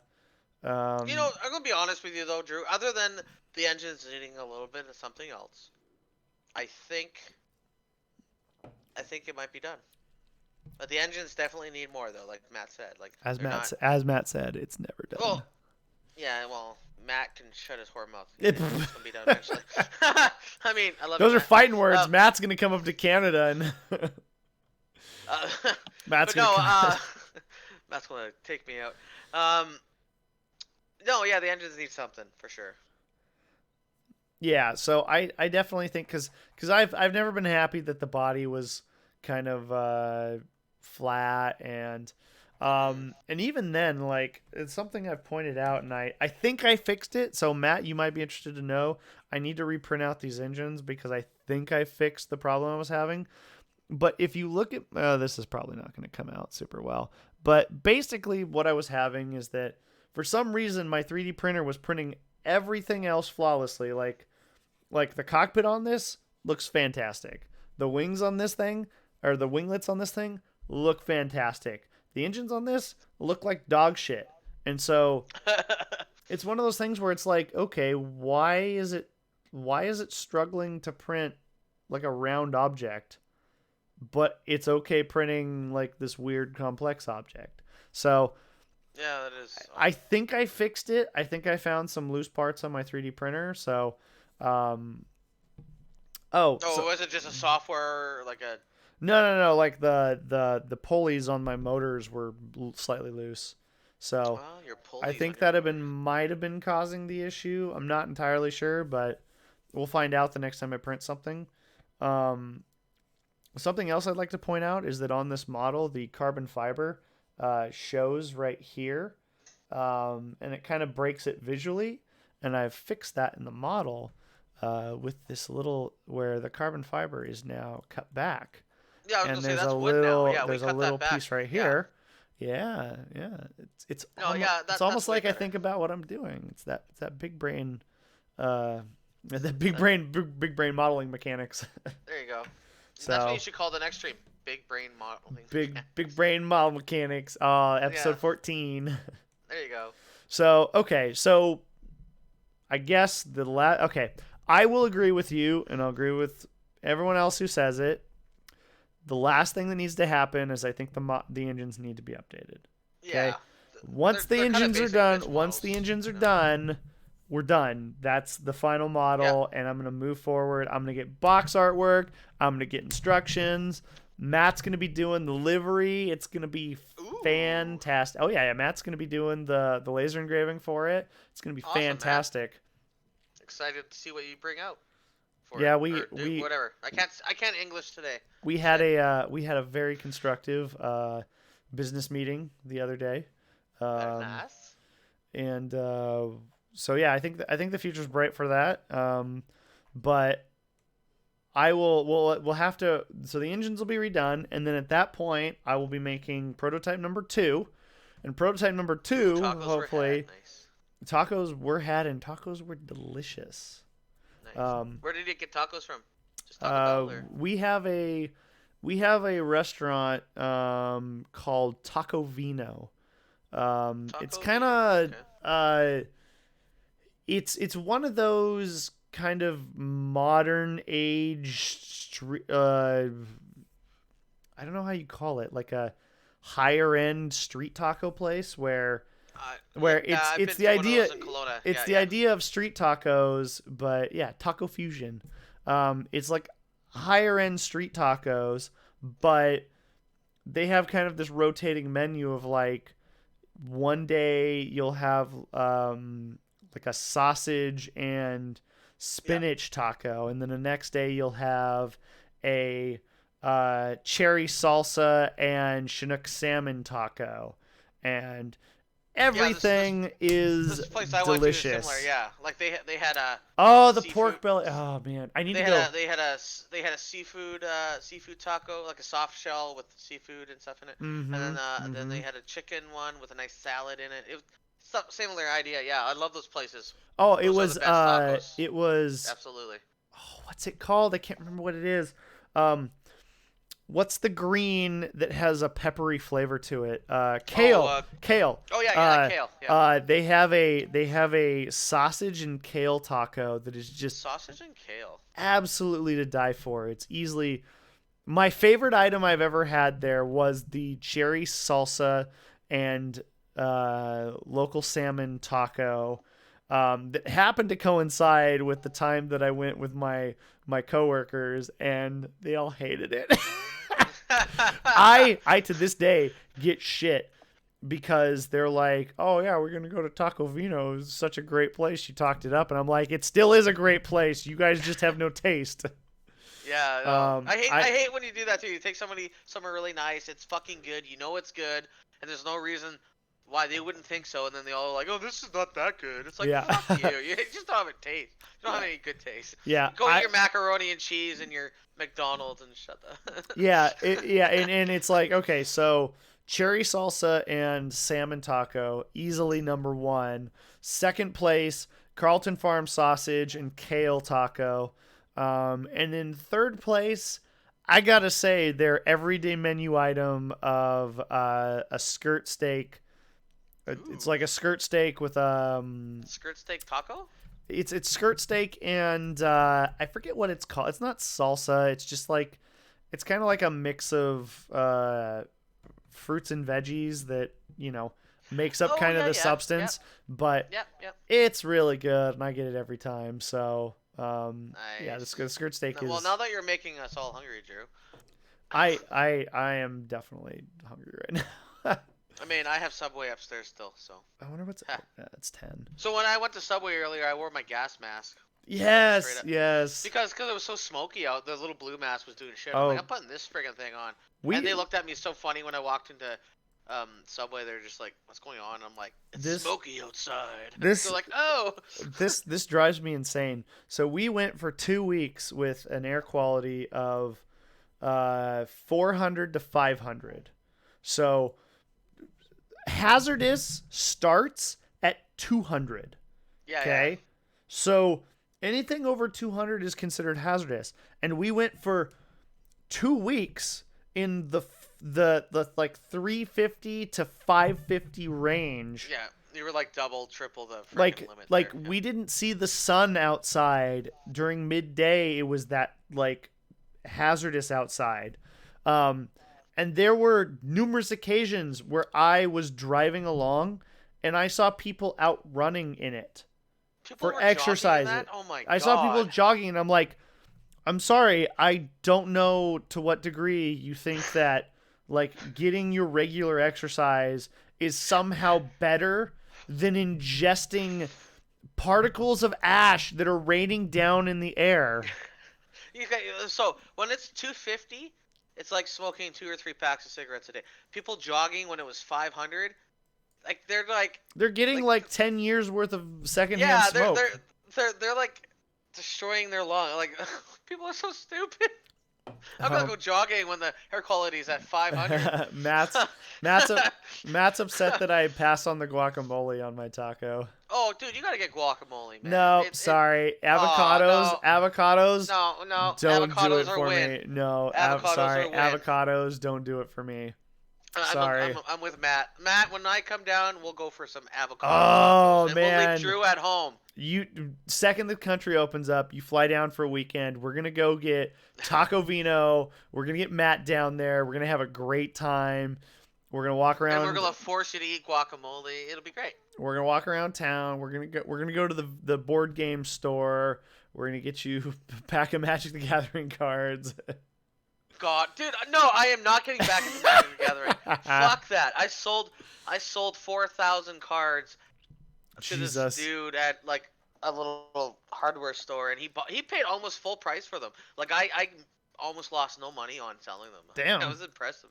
I was like, I'll get this much money for him. He's like, I'll take them because I had so many mythic and rares, and I had some silver mythics as well, like shinies.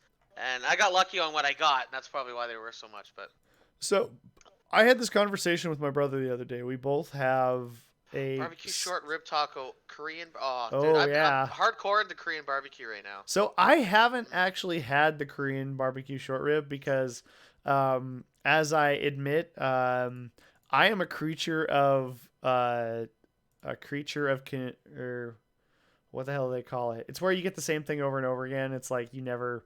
Oh, you like yeah. It's a creature of comfort. Comfort, yeah. Like creature of comfort. You like the same things. And so like flavors and stuff. Yeah. Like definitely, I will get the same tacos if I don't feel like what's on the special is worthwhile. And so I haven't had the Korean short rib because the Korean short rib is on the menu that is always there. See, and that used to be me up until like 5-6 years ago. I always used to get the same shit. I was boring. Now I'm just like, I'm gonna try this weird ass thing on the menu. Well, so and half the time it's like amazing. The other half the time it's like, well, I'm shitting fire now. So the good thing about Taco Vino is that it has encouraged me to try new things because the weekly specials have all been excellent. And I realized that if I'm going to combine these engines, I'm going to do this. Yes. Okay. Let's see that. Let's see your combination of these engines. Okay. I'm going to save. Be enough to complete them. We're going to save this point in time just as something I can come back to when I totally screw this up. But we're gonna get into hardcore changing the formula up right now. And did I? Okay, click save. Okay. So we're going to combine these engines. And the first thing I'm going to do is get rid of the wood I have here. And I'm going to move the engines slightly closer together because I realized that the hood I just put around both of them, they're kind of far apart. And I don't like that. I want to be close together. I want to be closer. Yeah. Yeah. You don't really want a big gap between the two engines if you're going to combine them like that. Just because, I mean, some might say it's the engine thigh gap. Yeah, well, yeah. Engine thigh gap. Yeah, right, so I'm wondering, this might be what it doesn't brings the engines to the finishing point.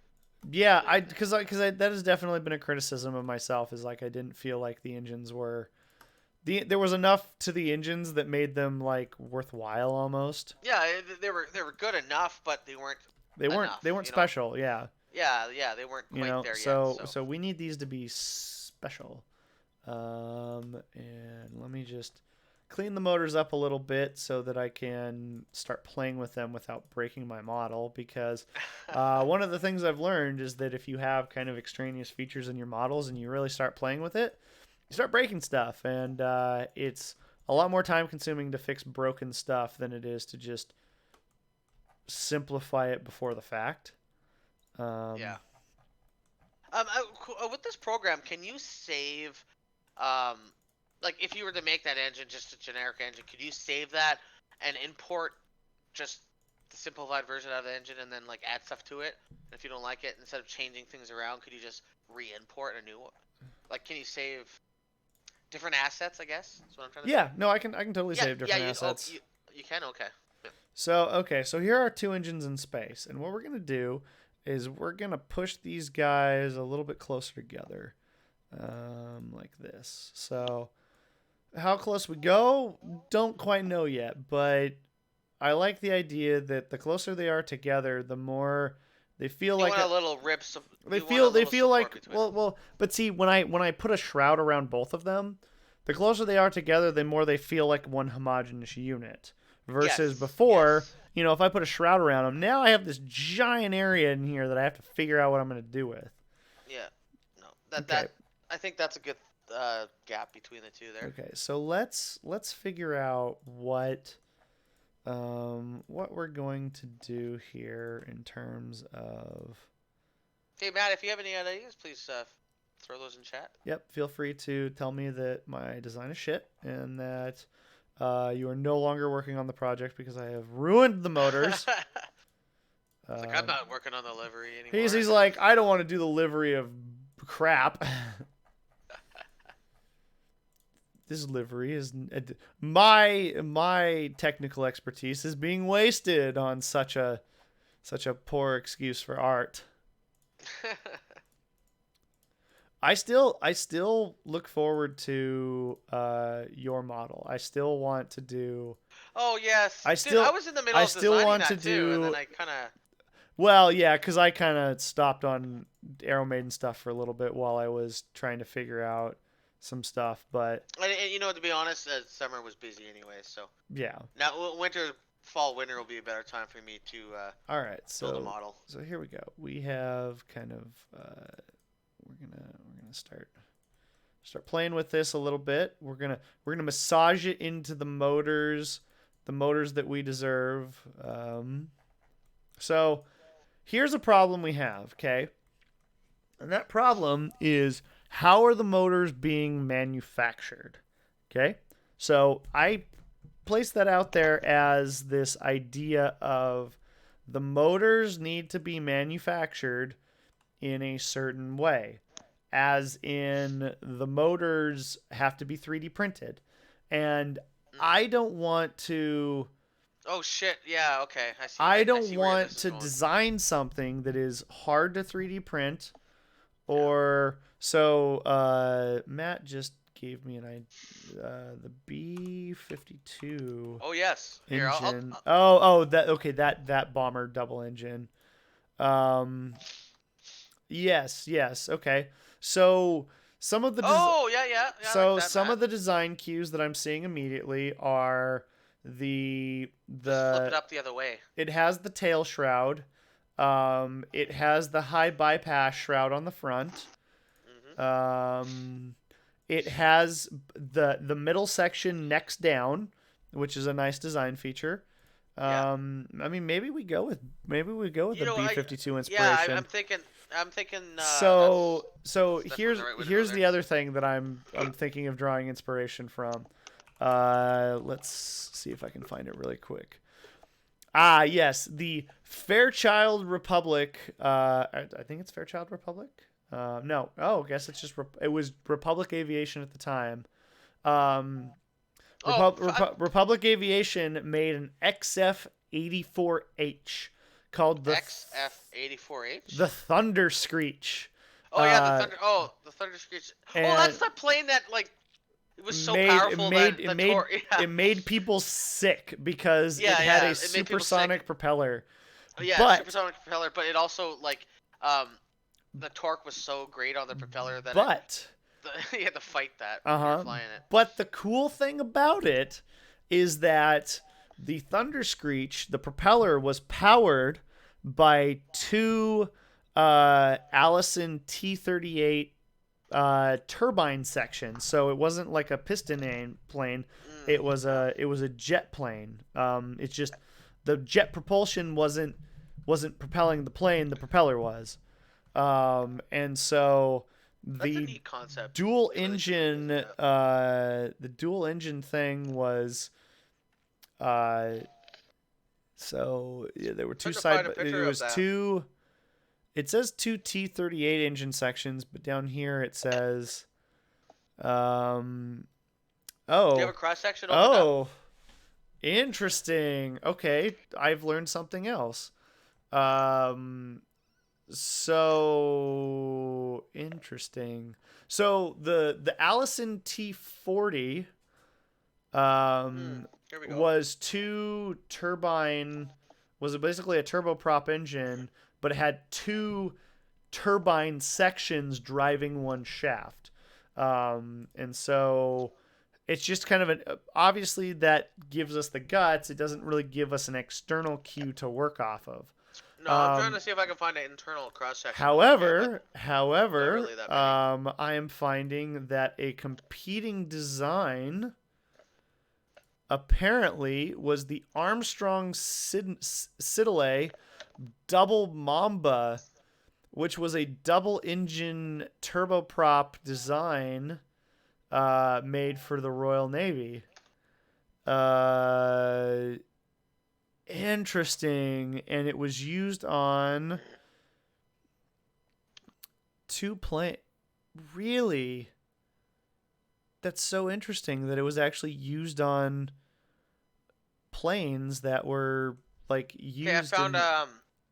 So were these like really high performance planes? Because Here we go. they're Drew, they're I'm gonna really. post it I'll be here. honest, they're really ugly looking planes. Yeah, no, the picture itself is pretty ugly, but here's a check out the engine. It's actually kind of neat. I think that's the inside of it right there. Yeah. Are you looking at the T-30, the T-40? The one you were just talking about, the Mamba, Oh yeah, the the double double Mamba. Yeah. the double Mamba engine. Yeah, that's what it looked like on inside. That's the cross section of it. I got good Honestly, photos. the more time goes on, the more I'm thinking that Matt's suggestion of going with the B-52 bomber Yeah, double engine is probably the smart choice.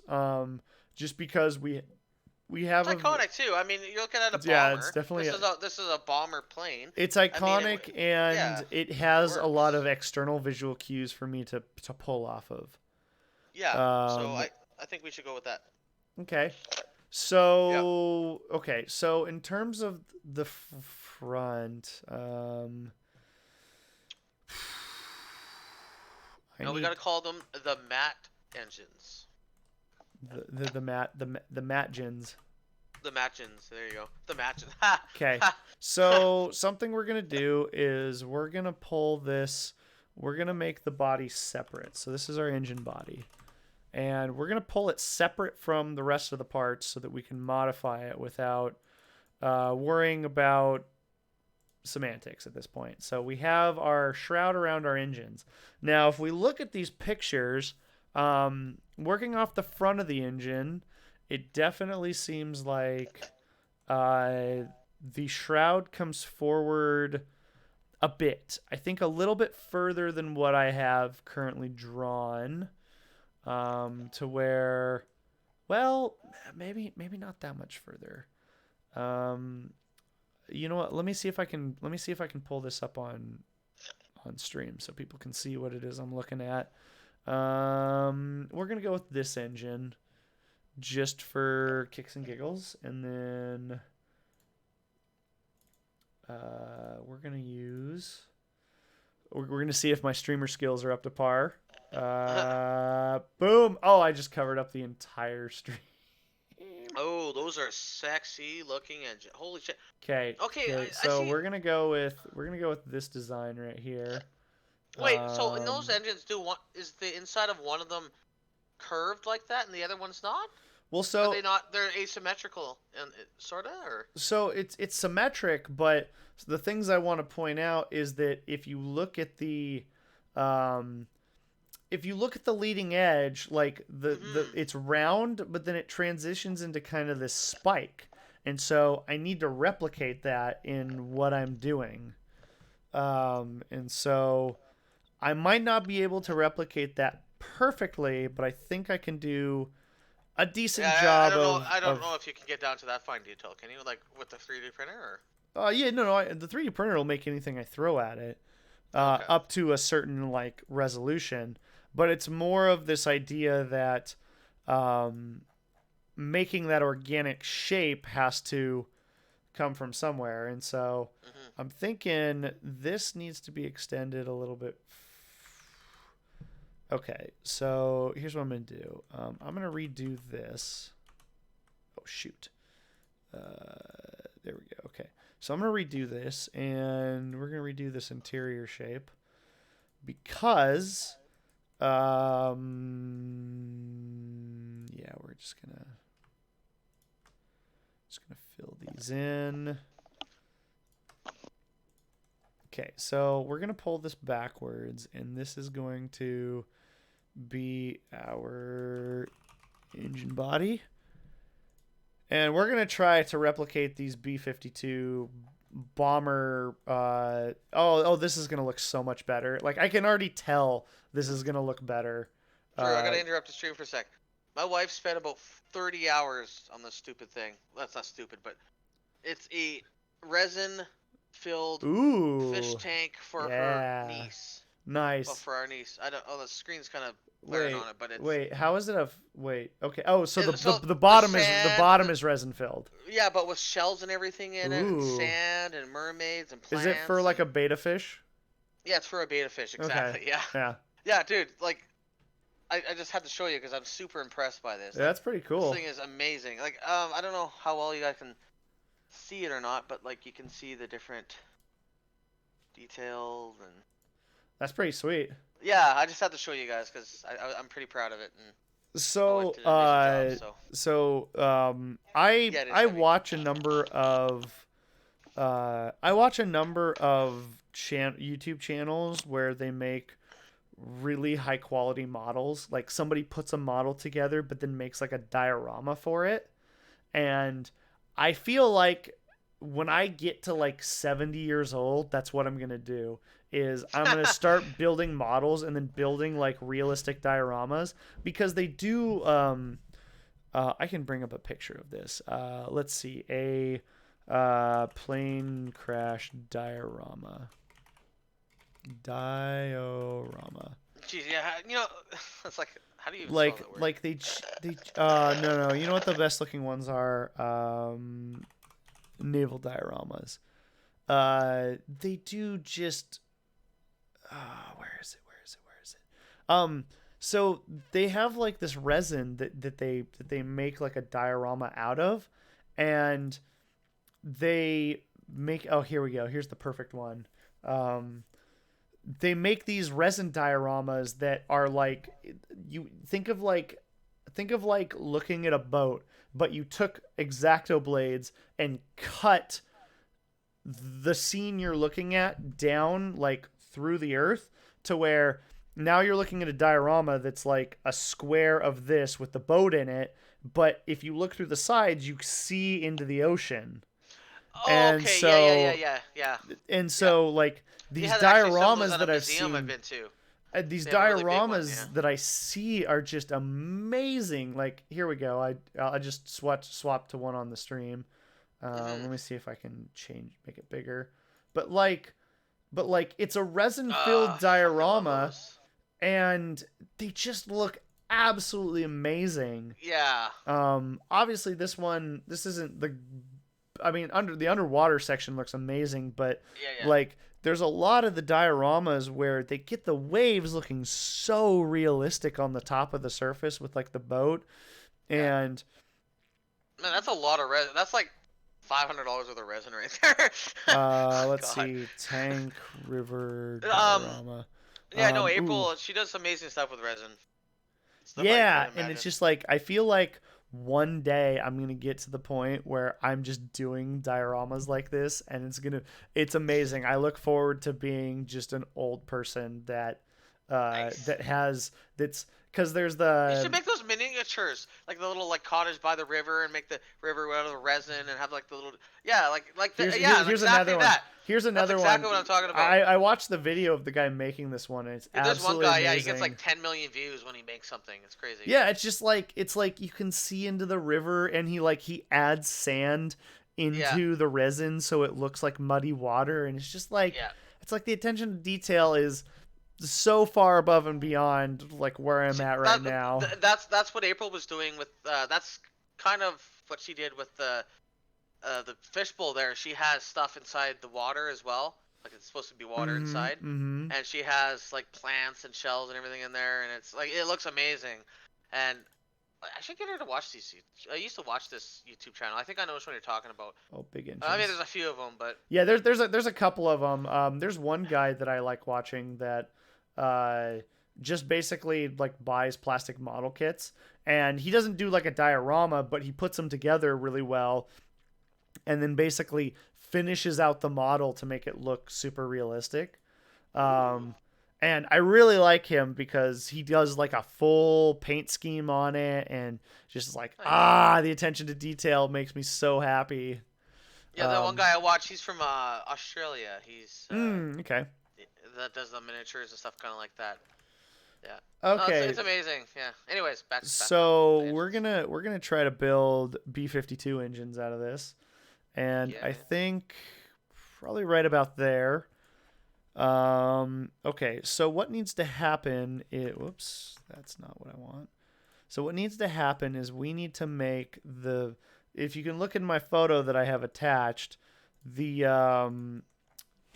the front of the engines kind of converge together in the center, Yeah. and they Yeah. converge out in the front. And so what I want to do is, That's kind of what I was getting at you earlier know when I what, said I that want to come out a asymmetrical little looking bit at the front. further. Okay, so I'm gonna come Because out they point out, right? They point out a little bit in the middle there. yep. Mm-hmm. Yeah. Yeah. So Okay. what's gonna happen is we're gonna come out a little bit, and it doesn't look like. So it's hard to tell from this angle if the motor, if what I'm seeing arcs in at it, or if it's a straight line. We're gonna arc in slightly. I think that's probably what's going on. Is I that think that yeah, I think it's it's arced. arced in ever so slightly. So we're gonna put just a little baby arc on here.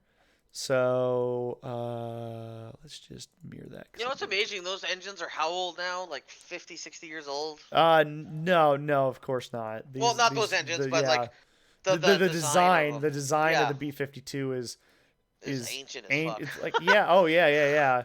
and it's just amazing. So I will give the American military credit because there are some stuff that the American military has been using for a long ass time and is A10 definitely Warthogs, yeah, A10 Apaches.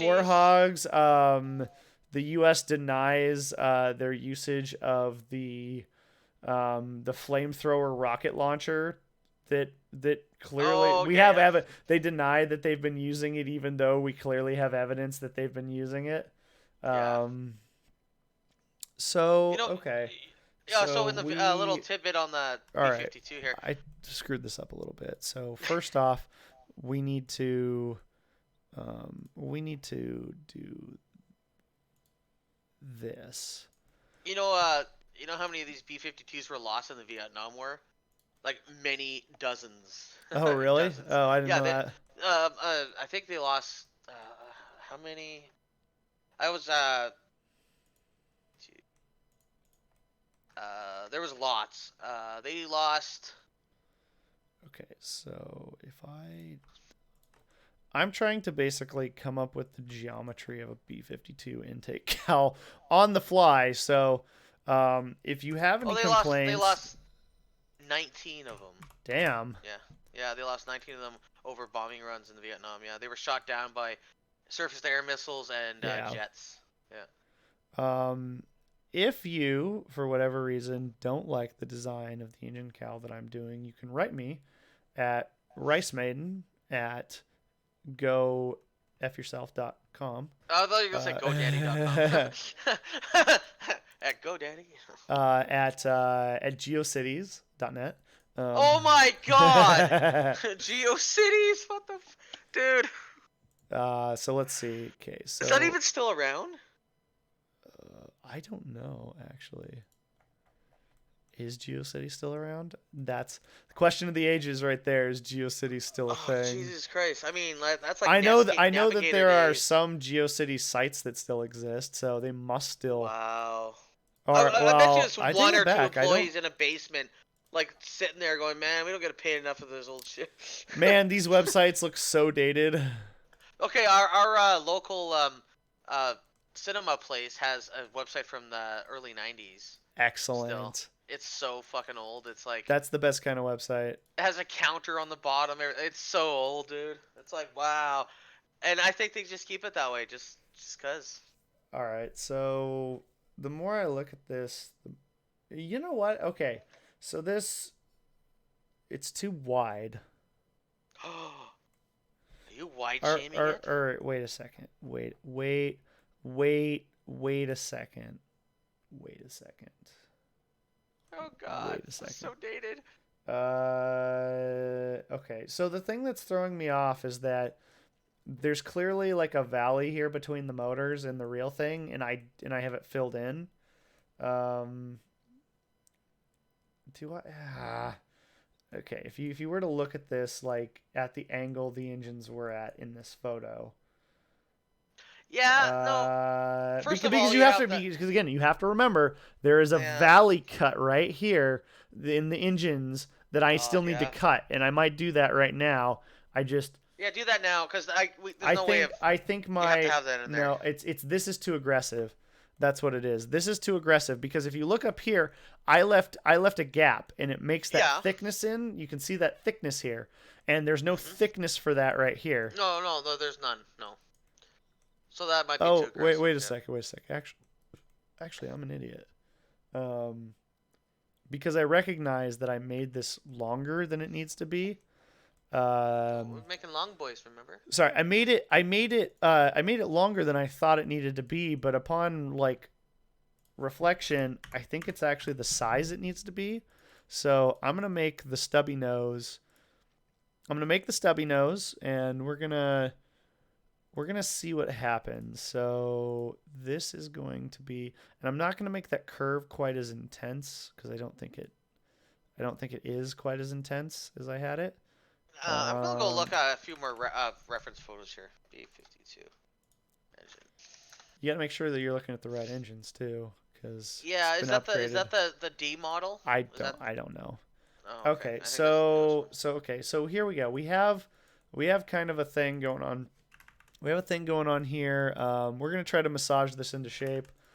Let's see. Okay, here's our starting shape, and I think there's some massaging that can be done. I don't know why the Okay. Okay, so we have this. And I need to go here. I need to basically cut out the V section of this model. Because it's definitely throwing me off visually. There's two reference photos for you. That might help you. Those are way closer. So now the question is, how deep does this get? Okay, so if I go up, let's say an inch. Okay, we're gonna go up an inch, and I'm gonna create a bridge between the motors. That doesn't look like it's enough, so we're gonna go up a half inch and create the bridge. And I think this is gonna give us more of the V we're looking for. Oh, I screwed that up totally. Oh shit. What did I just open? I opened the Java download by hitting F1. Don't know how that happened. That's funny. Oh, did I crash? Okay, good. Okay, we're gonna save this. I thought I crashed for a second, and that would have been no bueno. No Windex. I would have yeeted this stream into oblivion. So okay, so we're gonna save really quick, and then I think I got the V down. I think we can cut the V in the motors, and it'll give us more of a visual representation of what it is we're going for. Um, One of the problems we have to pay attention to is now the back is where the 3D print will occur from, which kind of Okay. limit Yes. it Yep. kind of Yep. limits what we can do with it, but I think there's enough there that we can make it what we want. Okay, so I still don't feel like that's a well, I guess looking at the image that might be enough. You know, we're gonna try it out. We're gonna try before you buy. Try before you buy Arrow Maiden model. We're here trying out the designs before you put it together and hate it. So Try before you buy. okay, so Buy. Buy before we're you gonna cry. cut buy before you cry. Arrow Maiden models making you. Oh yeah, I screwed that up by the way. Just gonna ignore the fact that I had screwed that up. All right, we're gonna make this look sexy as hell. Why? Oh, you don't like me. Okay, so we're gonna make this little curvy geometry here, and then delete all the hard work we've done. Doritos. Okay. Doritos. Okay, and we're gonna. I swear to God, I hope this works out of the box. Boom. It didn't boom quite the way I'd hoped. Yeah. There it is. Ooh, okay, There we we're go. getting there. We're getting there. Whew. I think that's looking good. Let me. Yeah. Okay. I think we're getting there. I think we're on to something. Let's extend this out a little bit more. Yeah. Matt really hit the nail on the head here with this. Matt's double gonna engine. get design accreditation. Matt B52 extraordinaire.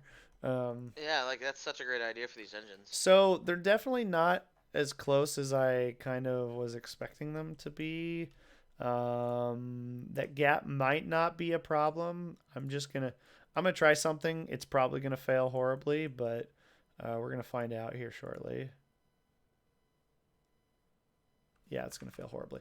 Okay, so what I can do here is I think I'm gonna try to fake the point a little bit, because going back and redoing the engine with them closer together is gonna be time consuming.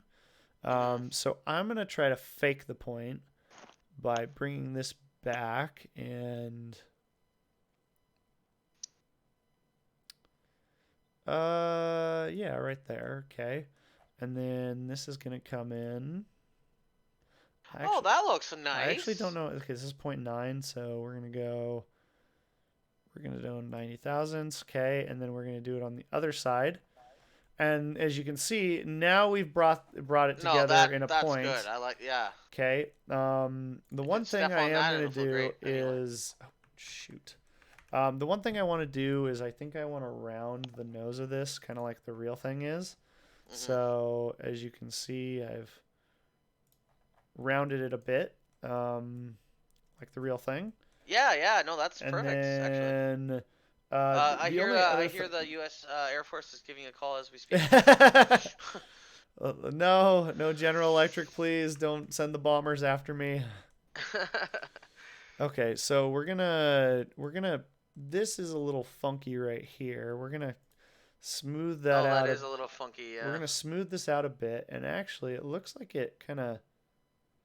It does some weird things, so we're definitely gonna. We're gonna smooth this out a bit like this. Not perfect, but it helps. It helps a lot. You can't even really. Yeah, you're not even. I mean, you might see that, you might not. Who knows? Sue me. Don't say that out loud. No. Okay, so we're gonna. Drew has he has 3 lawyers, and they're all like top of their line. I employ Toast. What are you talking about? Exactly. Okay. That works fantastic. Let's see if I can get it to do this without freaking out. Speaking of Toast, I haven't talked to him in a while. It definitely doesn't like what I'm doing. But then again, I haven't been on Spectrum either, so.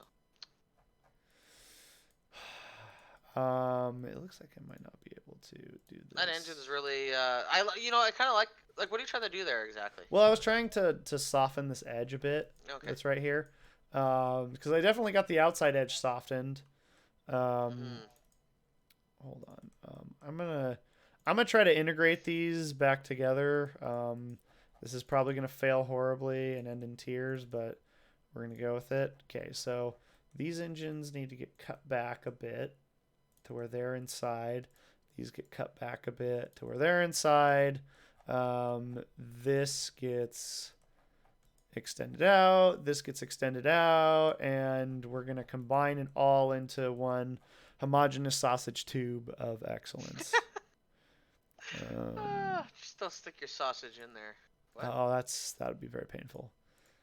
Okay, so everything is one homogeneous piece now. Look at that. Look at that beautiful. Oh yeah, that looks. I needs some more massaging, but I think we're on the right path. What do you think, Matt? Looks pretty awesome. Yeah, Matt, give us the opinion of the new and improved. Oh, I gotta recut my. Okay, I gotta remember to recut my holes for the mounting. So I still want to round these edges right here, and I don't quite know exactly what Matt this likes is it. looking. Okay, I don't Now, know. do you like it, or just like it? Do you?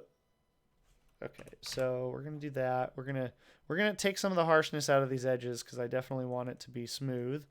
So that looks better, and then Yeah. this is We went with where. your idea, Matt, and Uh, we think it's great, and you're okay. being credited for it, and it's awesome. I hope I didn't. Okay, good. I didn't freeze the software.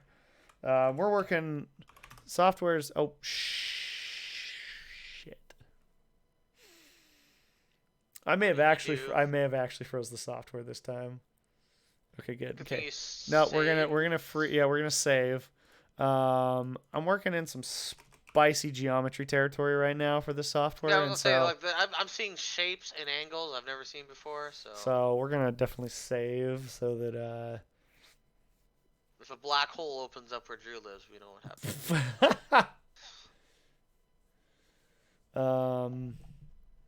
Yeah, Matt, we went with the B-52 thing because I think it's a good-looking like double engine nacelle, and we're just gonna see if this works. I still gotta massage the rear end of this thing. I may get rid of these ribs that I did and just kind of go with holes because that's. I mean, to be fair, it doesn't need. I've never really liked what I did here, and so I keep wanting to fit a piece of something in there, like a cog, you know, like kind of what it reminds me of. Emery, the little cog in the wheel. Yeah. Okay, Cog in the engine. so okay, I fixed it. Cool. This is beautiful. We're gonna expand this to Like a thumb booty. excellent. All right, cool. So I've rounded the edges. Tim Hortons, sponsor us. All right, look at that. I think that's gonna be a winner right there. I don't like the bump that's here, but honestly, it's not the end of the world. I kind of like it. You know why? Because it's back in those days, like those planes, World War II and that era, and stuff for the next 20 years afterwards. They kind of had that weird look to them, like that. It kind of reminds me of that. It was things that were designed without a computer. Yeah, but that kind of works too, you know. All right, so we have our double engine intake. Part of me wishes I had continued the sweep kind of into the engine nacelle a little bit more itself instead of following this, but I'm not going to sweat the bad or we're not going to sweat that stuff. Now we need to look at those rear ends are horrible though. Yeah, the rear ends are horrific. Oh my god, they don't. Yeah, now that they're together, it looks. Let's see. So bad. B-52 engine rear. Yeah, ass end engine. Okay, we're clearly going to be using. So something I need to make is, I want to. I like the bypass vents. Oh, that's a simple sweeping look. So we're clearly going to show a stock image that I haven't paid for yet. So,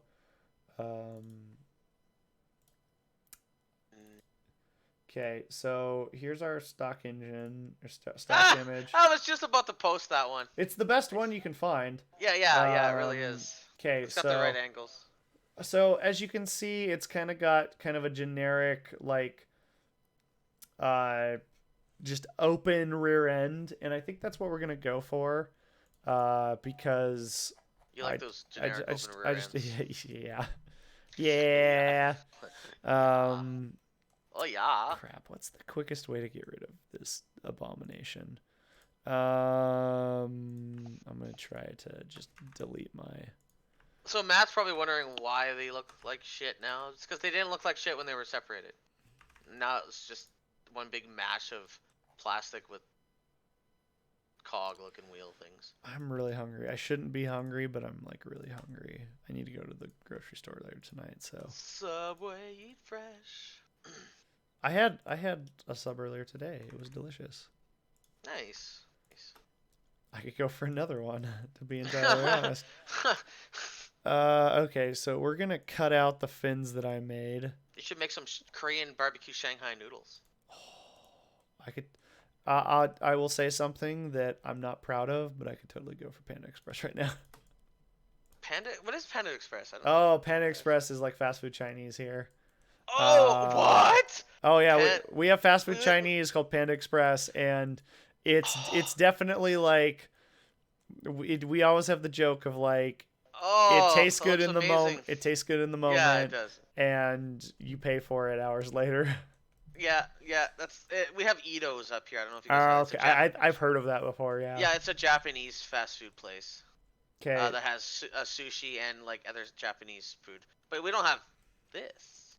Okay, so working off of what these engines are doing. So Sorry, that looks like something really good while you're drunk. oh yeah, it's Oh, it's so good. It's better than gas station Chinese food, you right? make so many bad decisions that you're so proud of. It's like Okay, so here's what we're gonna do. First off, I'm gonna make the bypass vents because I think that those you can see them in this photo that yeah. there's a bypass vent on the motor around the front, and I want those. I want them. So we're gonna make that, and bypass vent is probably gonna be um we could go for like yeah, we're gonna go for a 60,000 large bypass vent. Um, and I'm probably gonna, yeah, you know what? I'm gonna have the, okay, so the question is that as you can see in the photo, I have the bypass vent and it goes all the way around the motor.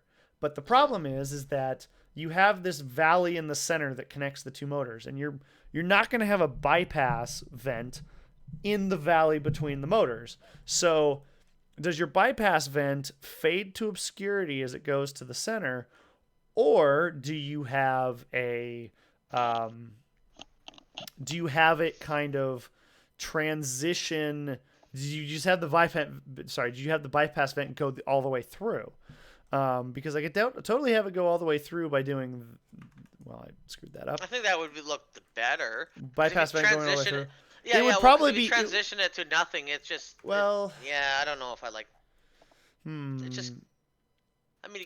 Yeah. Okay. So I will. Let's see. You know, we'll do the bypass vent all the way through, and it might not make like physical sense in the real world, but sue me. That's the thing. We are working with a model here, and it's not everything's gonna be realistic. So gotta keep that in mind. Yeah, very true. Yeah. Yeah, because sometimes you have to make concessions for what it is you're doing and like working within And the it's sci-fi, limits. right? Like this is sci-fi. Like maybe it works in 100 years from now. Like like maybe there's a way for Yeah. it to work. We don't have to. The idea is there, and the idea is enough that it makes sense now, but it can also work in the future as well. So, and Why are so you I think not? with that, that works.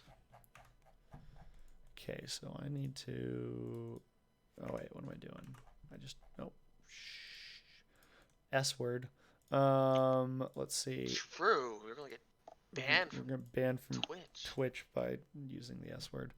There, Okay, there are there's so 3 users in this chat in our watching our stream that haven't said anything this whole thing. There's four users in here, 3 other than Matt. None of them have said anything. So I okay, don't know if they're like so bots or if they're Twitch bots, muttering they or I don't are know what. they are prime examples of people that are hungry for modeling content because I do know that Twitch has a number of people that do like ZBrush streaming where they're modeling, but they're doing more organic models like people and game objects. And I don't know if there's a lot of Twitch streamers doing like mechanical stuff. Oh I yeah. know there's a few because I've seen them, but I just don't know how prevalent that is. Okay, so now I have to decide how deep I want You found your niche then. bypass shroud to be. Um, One maybe third. maybe I'll just make it go to Yeah, about a quarter to a third. Yeah, the stand right here. Just that works. do this as my kind of block, if you will. Okay. So okay, so we have our bypass vent there. Now, in the effort of making this 3D printable, this needs to be angled a bit. So we're gonna angle it. And then what I might do is I might cut some slots in it so that it kind of has a Yeah. little bit of definition. I was actually gonna say, could you put little like lines there to kind of add something to, like the photo? But Lines. Oh yeah, you see yeah. the dividers. Yeah, no, Yeah, that's the kind of little why I was dividers like there. thinking of like cutting slots in it. Yeah. Okay. So okay, so if I keep this as an outline and then I hopefully it lets me draw over this. Okay, cool. It draws over that. Okay, so here's our cut shape, and then what we're gonna do is we're gonna start adding some stuff to this. Stuff to the stuff. What the hell? Oh. Uh, Yeah, I like that. I like that. So that's what, every 15 degrees. So 105, 120, 135, 150, 165, and 180. But we already have 180, so 195, 210. I can't math for some reason. Okay, so there's some cuts, and we're gonna put the cuts in this area right here. Okay, so what we're gonna do is we're gonna select a couple of these to just cut out, and this might take a minute to do, but I think this is gonna add. Actually, well, okay. I'm thinking about what I'm doing here, and I'm going, okay, do I want to cut it back so they look like fins, or do I want to cut inside of it? let's. I think fins sound pretty cool. Okay, so hypothetically speaking, let's just preview what the fins look like. So,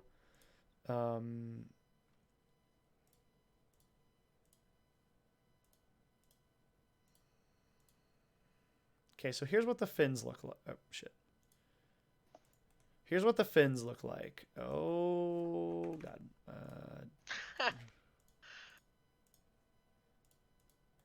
Really hope I haven't done too many steps. So if I did fins, this is what we'd be looking at. So you'd basically be looking at like that kind of geometry. But of course, that would go all the way around the motor. And I could probably do something with it to where I like blend this in a little bit so they're a little bit longer, like visually. I mean, it's not horrible. You know, I just wonder if they're too big though. Well, I mean, but you can't really go much smaller. Like, I mean, wow. Yeah, because here's the thing: is the alternative is doing this, where I go, okay, I'm going to cut these down. So let's see, let's come down. Let's just do that for kicks. Pumped up kicks. Run better run. faster than my. I can't remember the lyrics.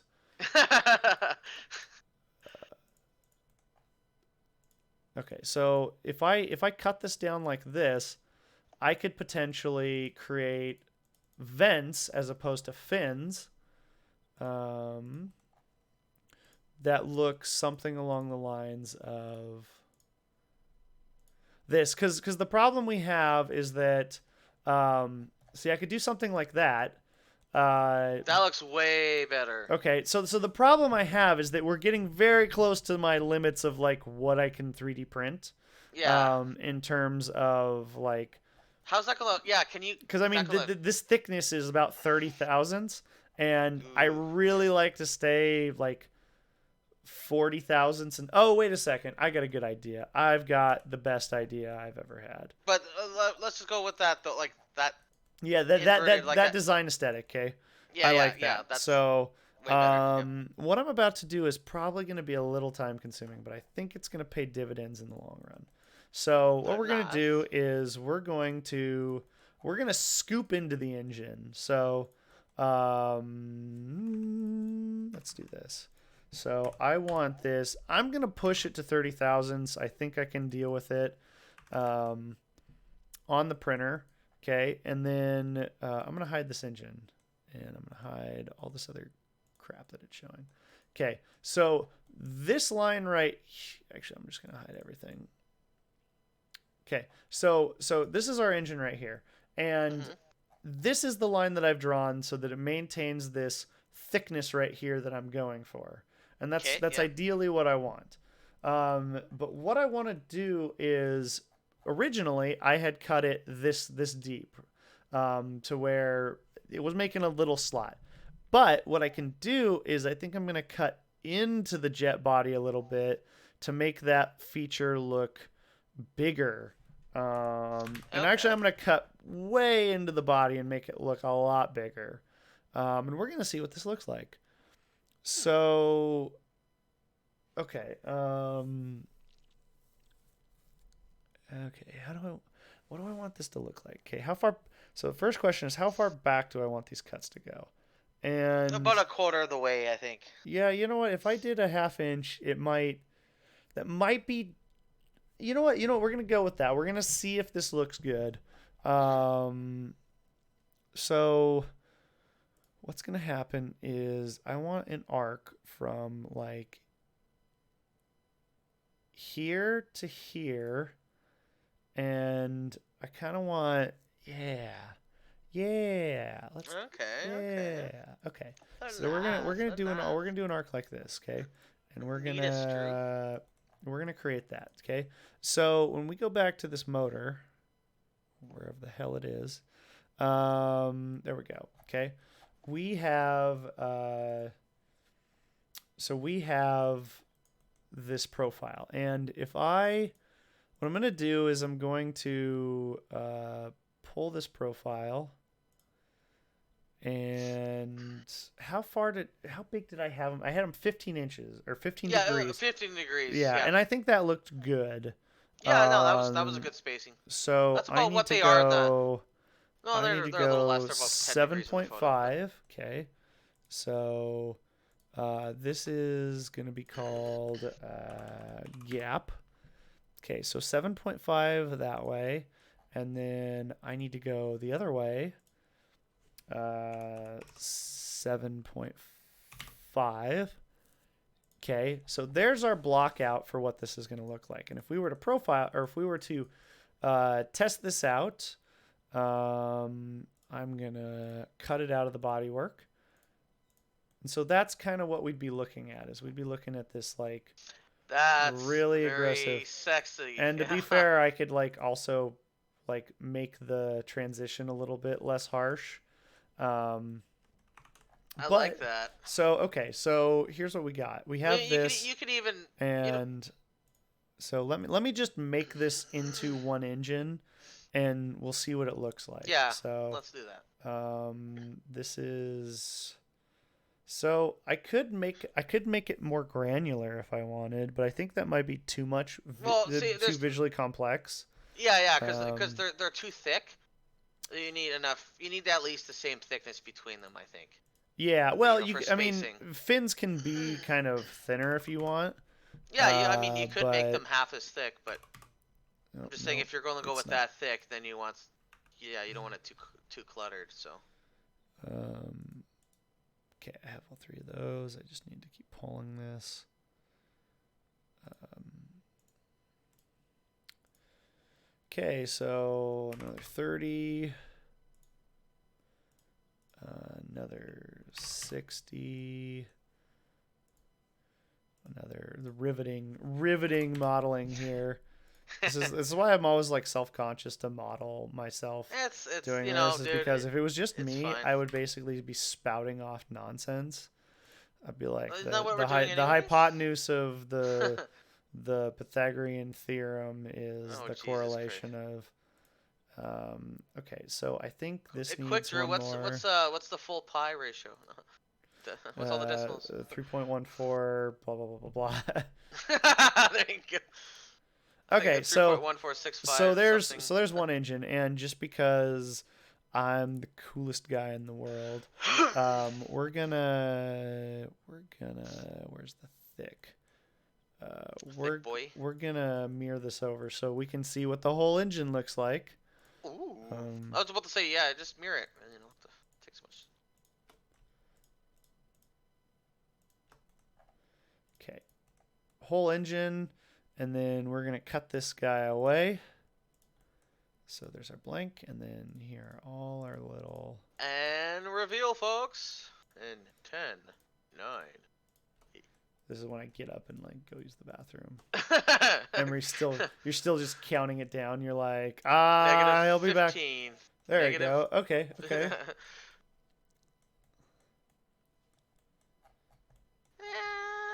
I'm not 100% on it, but I No, think that no. there's, I mean, I think we could massage it a little bit. is it too busy though?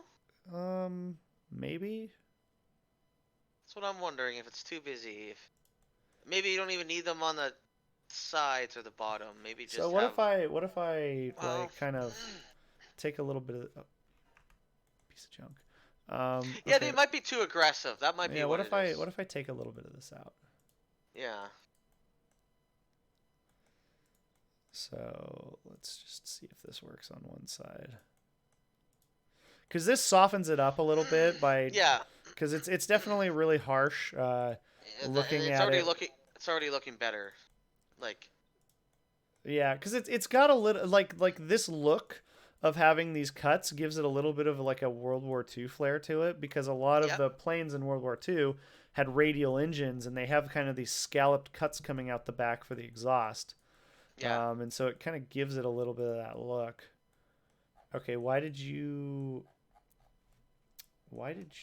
oh Oh. oh Cut too deep there. no we have a problem. Um, Houston, we have a problem. Okay, so I recognize that there is something in this model that exists that I didn't consider, and there's a cavity here. So why don't we just get rid of those ones? I'm gonna get rid. No, Yeah. I'm just getting rid of the cavity. Oh, what was the cavity for, anyways? The cavity was for the mount, so I gotta cut the cavity. Oh shoot. Did I just blow up the model? I did blow up the model. So that's an interesting problem to have. Let's just pull this out. Okay, I got rid of it. Whew. Okay, so I got to do this again. Get rid of.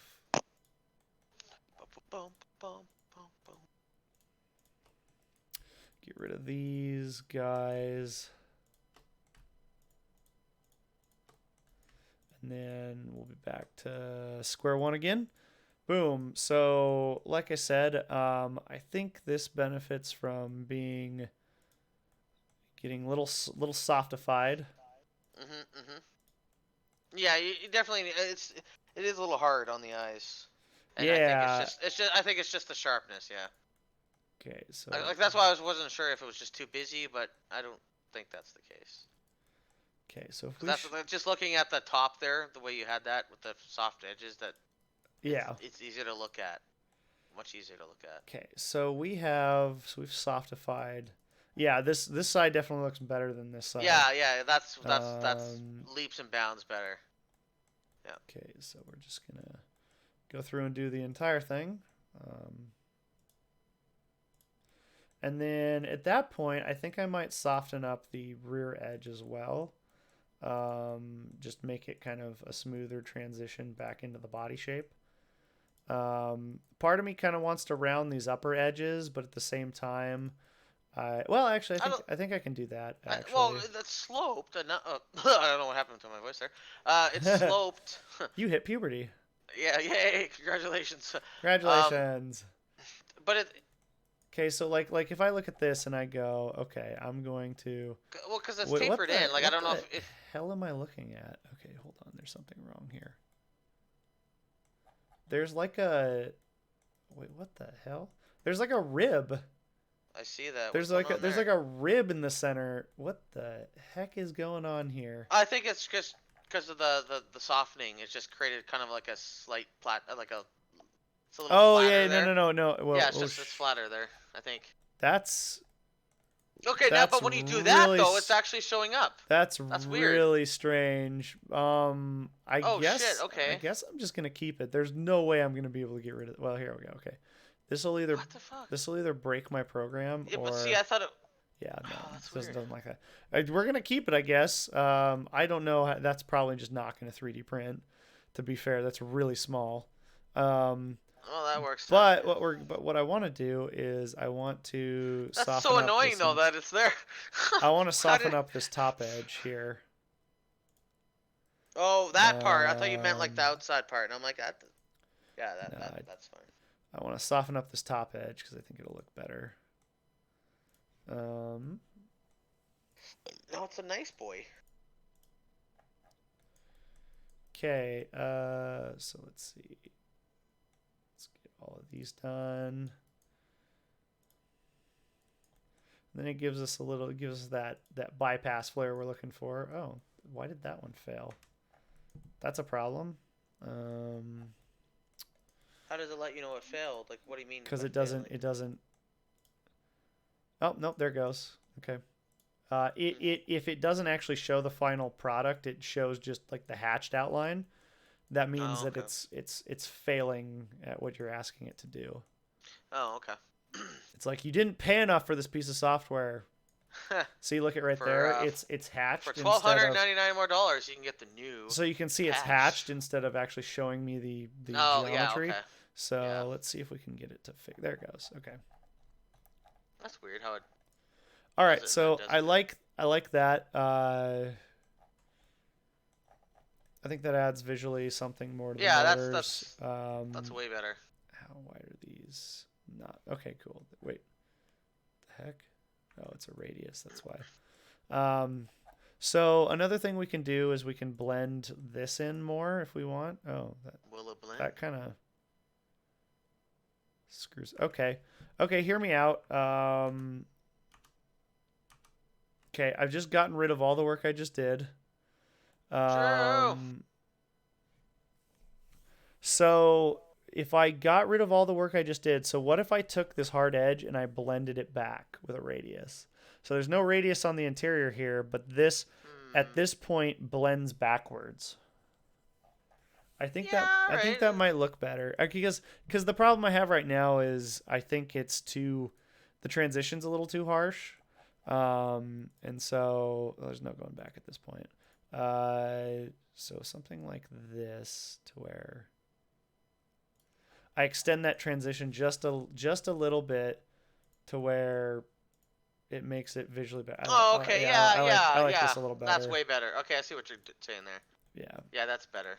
Yeah. And yeah, you don't have to worry about softening the inside then at the top there. Yeah, because I've Yeah, lengthened that transition to the point where you really don't see it. No, Okay, and I wonder if I can. Oh, sweet! I can make that happen too. Cool. okay, well that's way better. Okay. All right. So the other thing I was Did you do gonna the other do, side all the but way, or? yeah, this doesn't. Yeah, I can't do anything with this right here, which is fine. Okay. So I think that's where we're gonna leave. We're gonna have to leave this at. Yeah, I did the other side. Nice. Very nice. Okay, I might soften this transition up here too. Yeah, I like that. Soften this transition up just a little bit. Yeah, because if we do this, I'm just trying to I'm trying to make it a little bit more flowy, if you will. I mean, they're engines. Okay. They literally need to be flowy. Yeah.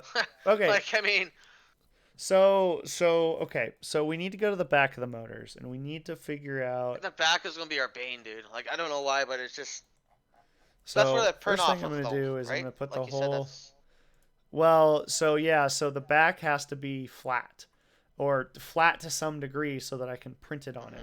And as you can see in the photo that I'm looking at, it's definitely not flat.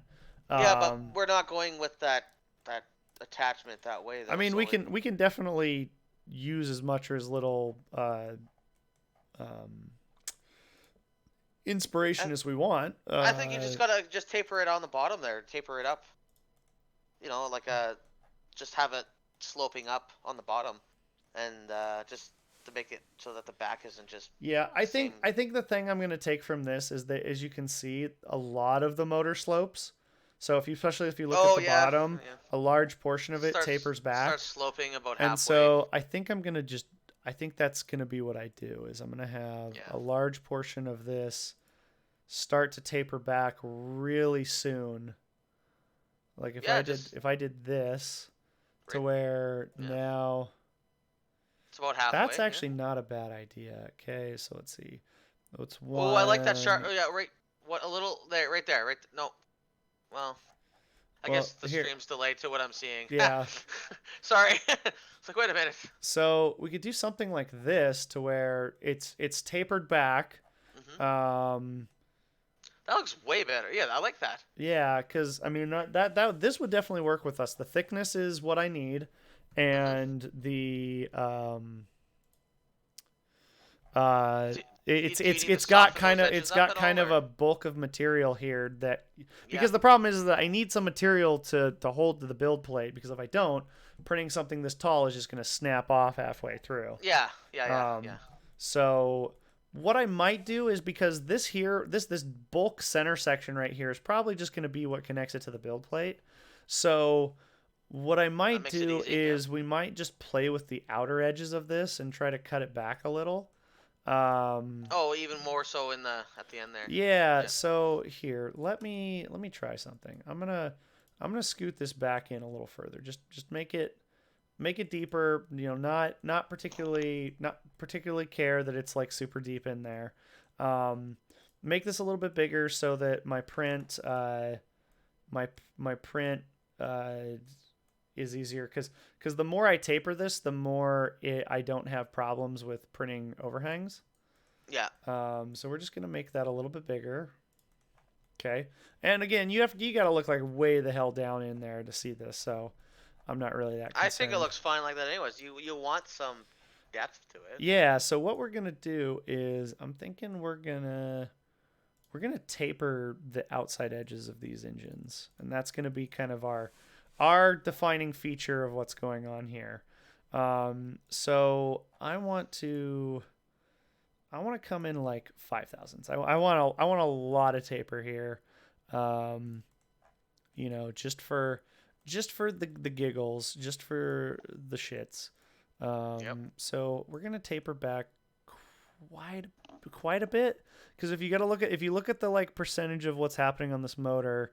Yeah. Maybe half inch. We'll do half inch. That's about what, quarter, right? We'll do 13 millimeters. There you go. Yeah, gotta use those. Freedom units. Freedom units, yeah. Canadian freedom units. Yeah, Canadian freedom units. Moose units. Yeah, there you go. Okay, so if I cut this back, I don't want. How heavy do I want to cut this back? We're gonna go there. Okay, we're gonna see what this looks like, and just kind of we're gonna play with it. We're gonna tease it a little bit and see kind of if we can massage out of this the award-winning water bomber engine stack array that I've always dreamed of. There you Um, go. whoops. Okay, so we're gonna pull up through here, and I can already see the profile. So that's kind of what's going on. It's interesting. I won't lie. I think I can help it a little bit by blending this geometry here. My 3D printer is going to hate me. Yeah, I was gonna say, man, your 3D printer is gonna die after making these engines. So there's a thing. Not Hmm. 100% sure if I like it, but Yeah, I don't know. it's a thing. It's happening right now. Whether it happens Did or not, for I sure. did I just freeze it? It's thinking. Um, You gotta get better. You gotta get that 3700X processor there, Drew. it's not processor. It's the software being terrible. Oh, okay. Um, But yeah, you just built a new PC like I 6 months ago. may have. I think I finally killed it. I think it's frozen. Aw, fuck. So we may have lost a bit of work. No, how much I work, don't know. Drew? I don't know how long ago it was since I last saved. So About 20 minutes ago. yeah, I think I've lost all the cuts that I did. No, you saved partway through those Did cuts, I I? think. Did I? Okay. I think before we started doing the softening and all that shit, I think. That's true. I think. Oh Um, shit! Now I don't even know. God damn. yep, I am definitely spinning wheel here. Um, not a good Hard restart on sign. your computer. Yeah, not a good sign. Well, I guess that's I honestly the end didn't of the think stream. I didn't think that the part I was clicking on. Oh, there it is. We got it back. Oh, Stream has been saved. oh! Patience Okay. pays off. Okay, I've canceled the Okay, fucking command. save. Yeah, Fucking we're gonna save. save. We're gonna go. We're gonna save this. Save it 3 times, Drew, just to make sure it saves. God. Save. Lightning strikes my house, fries all my hard drives. Oh No. god. Not enough Don't time say for it to that. back up. I was just supposed to press the save button. Ugh. Jesus. Um. All right. Well, I think I still want to put. Well, okay. I get that. I don't. Okay. I think there's a thing we can do here that'll make it look good. So, what I'm gonna do is I think I'm gonna put like a partial fin on this that comes out. Okay. Kind of So like on the first one we had, just like a yeah, that I did it in wood, yeah. on the original one. So I don't know if wood would so look good though with that. so bear with me here. Bear with me here. Okay. Rawr, bearing Use with your you. bare claws to follow God. along with me. So what I want to do is I want to follow this, and I want to have a fin. I want to have a cradle thing that comes out. Maybe I don't know. Maybe 40 degrees. Okay, so we'll do this. And I'm gonna come in, and we're just gonna create a basic shape that we can massage into something. A basic bitch shape. Mm-hmm. And we're totally gonna flip it over here so that we're not doubling up our work. Yeah, that's what I want to do. Flip this guy over this. Come forward and sink this into basically the body. Okay, so we have these like it's an interesting design. My OCD It's is very massively triggered right it's now. Oh it's god. very sharp. It's very sharp. Oh.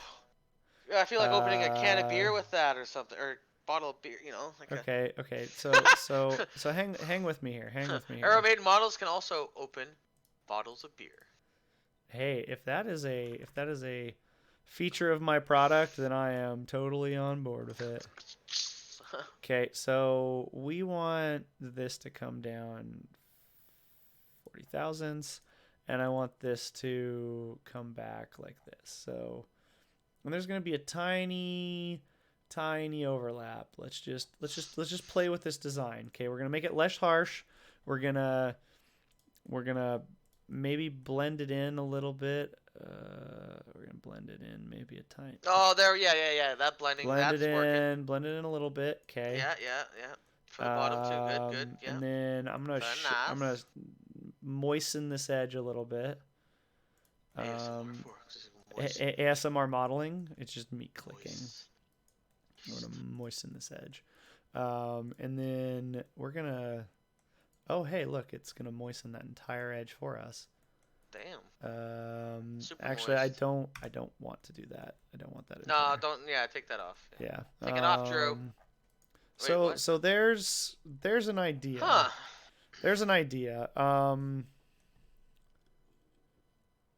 why don't we do a different idea on the other engine and see which one is more favorable? Because I'm just gonna mirror the engine over. Okay. And okay, so there's a thing. There's a thing right now that just happened. I wonder if it would look better if this was bigger. Like I'm gonna do this on this engine. We're gonna see if this looks any better. So, what if I? Oh God. What if I bump that up to 1/10 of an inch? So here's what 1/10 of an inch looks like, and it definitely. I think it's better. I think it adds more character to the motor. Yeah, that really helps a lot, actually. Because it makes it seem like it's more of a design aesthetic as opposed to. Yeah. You know what? I like that. I like that a lot better because this hard is the side by side. This that's hard starting is, to look. That's starting to look a lot better. Yeah, I think we're starting to hit it. I think this is getting in line. So the right direction. So the $1 million question is if I add this here, add a little bit of a bend. You know, I don't particularly like that. No. Right. Okay. There's too many bendings already. Okay, so I think what needs to happen is we need to do something with this. Even though I want this to be like the connection point to the model, there's probably something we can do here that's not going to... Just put like a little tiny fin on it or something. You okay, bro? Just had that COVID's. COVID call. So I can't come out with the 3D print, but I could come out with like a wood piece. Okay, yeah. Which I could do. I mean, it's not the end of the world. Actually, you know what? Let's explore that idea. Let's explore the idea that I have a small wood piece here on the end. And actually, I just realized that I could do this. Okay, hold on. Here. Hang with me here for a second. Okay, I'm going to get rid of these. Okay, I'm going to make these sharp again so that I can do some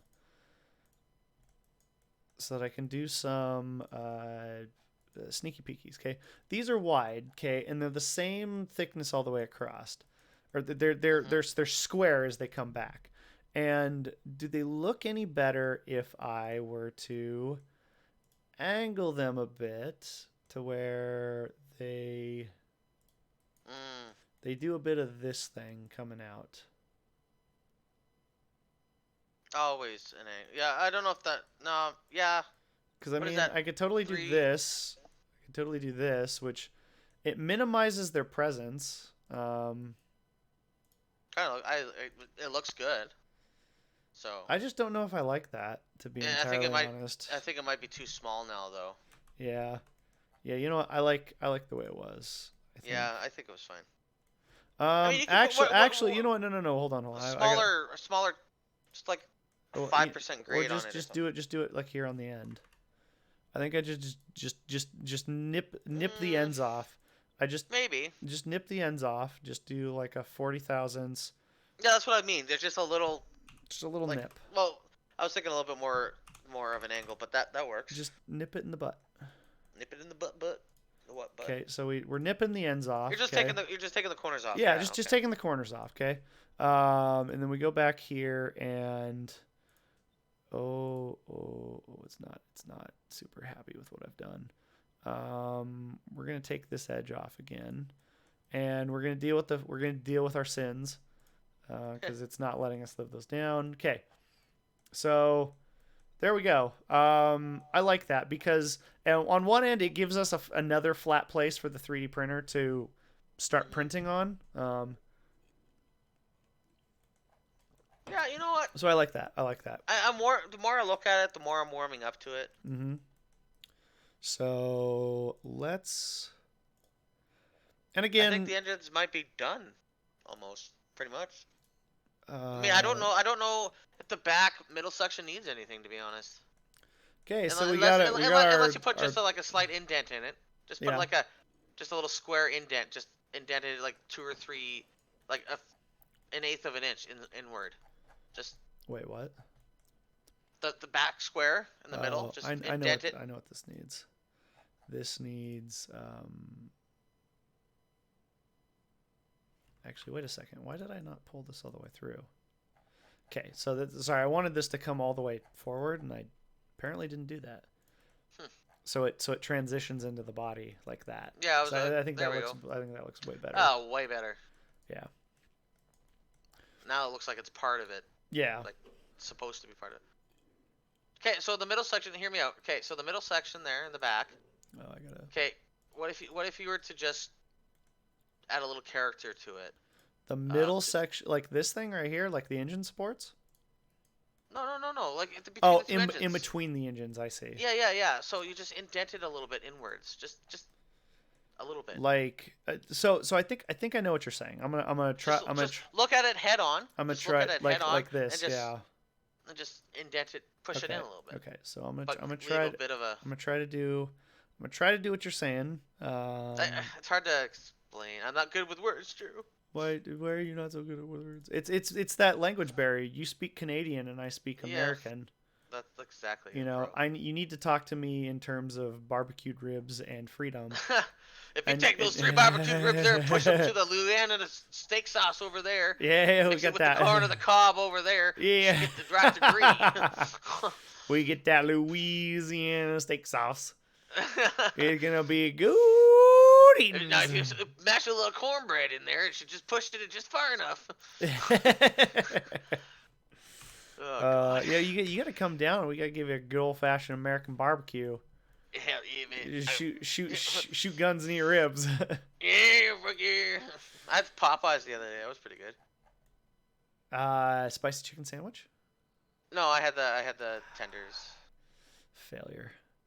Yeah, they were spicy tenders. Oh, okay. As long as it's spicy chicken. You know, they were good. And I love the little biscuits they have. They're like a sourdough biscuit. I don't know what they are, but they're neat. I like them. Exactly. I don't know what they're made out of, but I ate it. So we're a few minutes away from 3 hours of streaming, and remember when I holy shit! Remember we've been streaming for 3 hours. Remember when I contacted you and was like, hey, I want to do like a quick 1 hour stream, and then but I said might be 2 hours. I had a feeling that this was gonna happen. So that's all right, fine. so let's cut into this. So if you can see what I'm doing. I'm making a little indenty dent, and we're gonna see if we can do something with this. I think this is it. I think this is what it needs. It just needs some character on it. Like. Okay, so if I just needs character, Drew. You understand? Character development. Is this your character? Is this the plot twist in the podcast where? It's like this is where Emery goes off and has his character development that takes 2 seasons and. God. Okay, so we've kind of necked that down a little bit, and one of my big problems is that I don't know how I'm going to do that on the other side. It doesn't have to be on the other side. It could just be on the top. Oh, you are the smartest man in the room. Okay, that could be the asymmetrical feature of the engine that we're looking for. Yeah, we're totally doing that just on the top side. Yeah. Although, no, it's fine, okay, Drew. Yeah, I want to over engineer it. Let me over. No, Drew, it's fine. Let me over engineer it. No. Okay, so we're gonna add a bit of a We're going to add a bit of a slopey slope here so that this thing isn't impossible to 3D print. Okay, I like that. I think that adds a ton to the back of this. That adds so much. There we go. Yeah, because the engines look done. distinct now. They are. There we go. Okay, that's a really fucking nice engine. Okay. Compare that to the old engines. Put those back in for a sec. The old I deleted them. Oh, they became the new engines. They don't even exist. Oh, that's right. Yeah, you added on. Shit, you added on. Actually, okay. Wow. I like that. I think it looks really good now. Yeah, I will be entirely honest. When we started down this path, I was thinking to myself, I think these look like ass, and then finally, I think they look pretty good. They look amazing. Matt, there you go. Matt, are you still there? Stop playing Destiny 2 and come comment on the new engines. Yeah, bruh. Matt's partially responsible for these engines. Well, he's very partly responsible. He's the one with the design idea. So yeah, okay. I need to get rid of the antenna. The antenna is just a dead feature. Oh fuck! Point. I forgot even.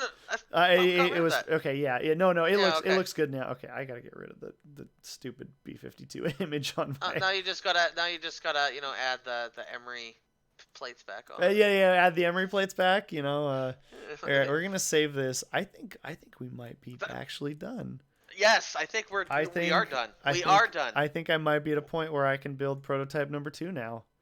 We are done. And then the next prototype time I stream, number 2 needs we're to be like, done by... I'm like, woo! Look at the prototype number 2. It's like, dude, that is so awesome. Yeah, those engines are so much better. Oh yeah, these engines are so much better. Because I mean, I look back at like the notchy fins I did in these, and I hated it. I was like, I don't like that. You like your engines went from being like C grade to like S grade.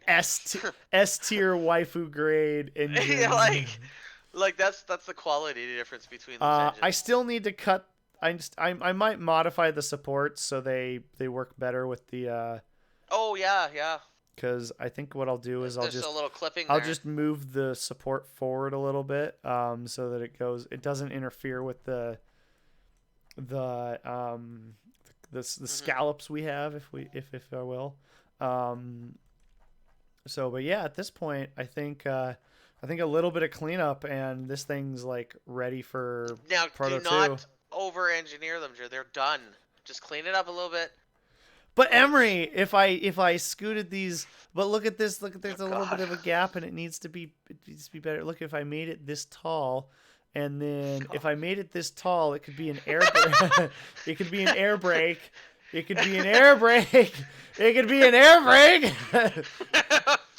There we go. I like the antenna you were looking for. I like the idea that I sell this model, and it's like the box has to be 4 feet long because there's one piece that spears off into infinity. There's just this little pink.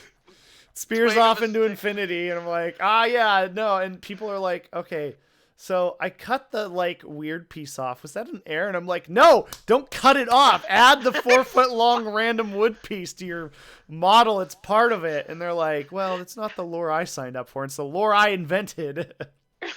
Fuck. Oh man. Well, that was well worth the work. Those engines are. Yeah, well, this was well worth the effort. 3 hours, and I'm like basically, other than maybe another 10-15 minutes of changes, and I think this thing will be pretty much done. To where nice. I'm pretty happy with what I'm looking at now. Yeah, I just need to put it together and make sure that it puts together as easily as I think it does now. Yeah. And if that's the case, then boom, we're on delivery, we're on to box artwork, we're on to the box itself, because there's definitely going to be a stream where I'm like, okay, see this thing? I need to manually pull it apart and find out how much room all these pieces take up. Oh, shit, and that's going to be a boring ass stream. No, that's fine. You know what though? That's all part of it. That's true. Drew, that's awesome. Yeah. Well, folks, I think that's where the stream ends for today. Yeah, I think that's where we're gonna end for. Wait a sec. We got one more. One more thing. Okay. I think the engines should come in slightly to meet up with the previous spec. So there's 7,000s. Oh, were they sticking out further? They stick out further fakely because we neck down the body here. They technically stick out more. So I moved the engines in a little bit. I think that looks compact. Yeah, I think that looks better.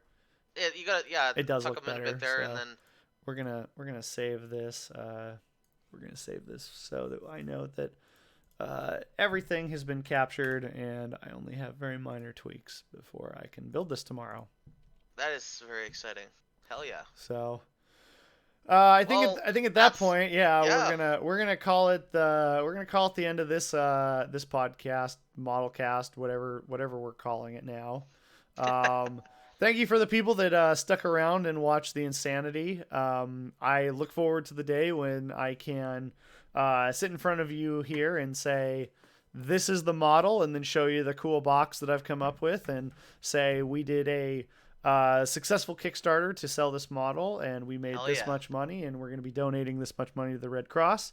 And so, yeah, I look forward to that day, but until then, there's a lot of work ahead of me, and I'm glad I could share it with everyone, because I definitely think that this journey is worth capturing, at least. Yeah. I was just about to say, like, this is a great journey to be part of. So. Well, I mean, from my perspective, I draw inspiration on a lot of other people that do things like this. You know, they sit down and they make a product that is either unique or not so unique, but it's theirs.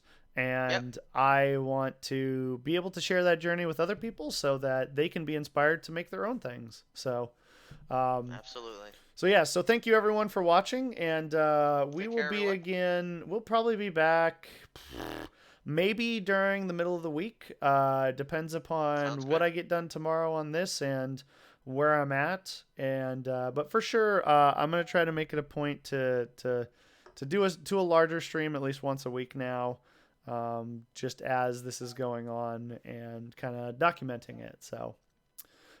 Thank you everyone for joining us, and we'll see you again next time. Cheers, everyone. Take care.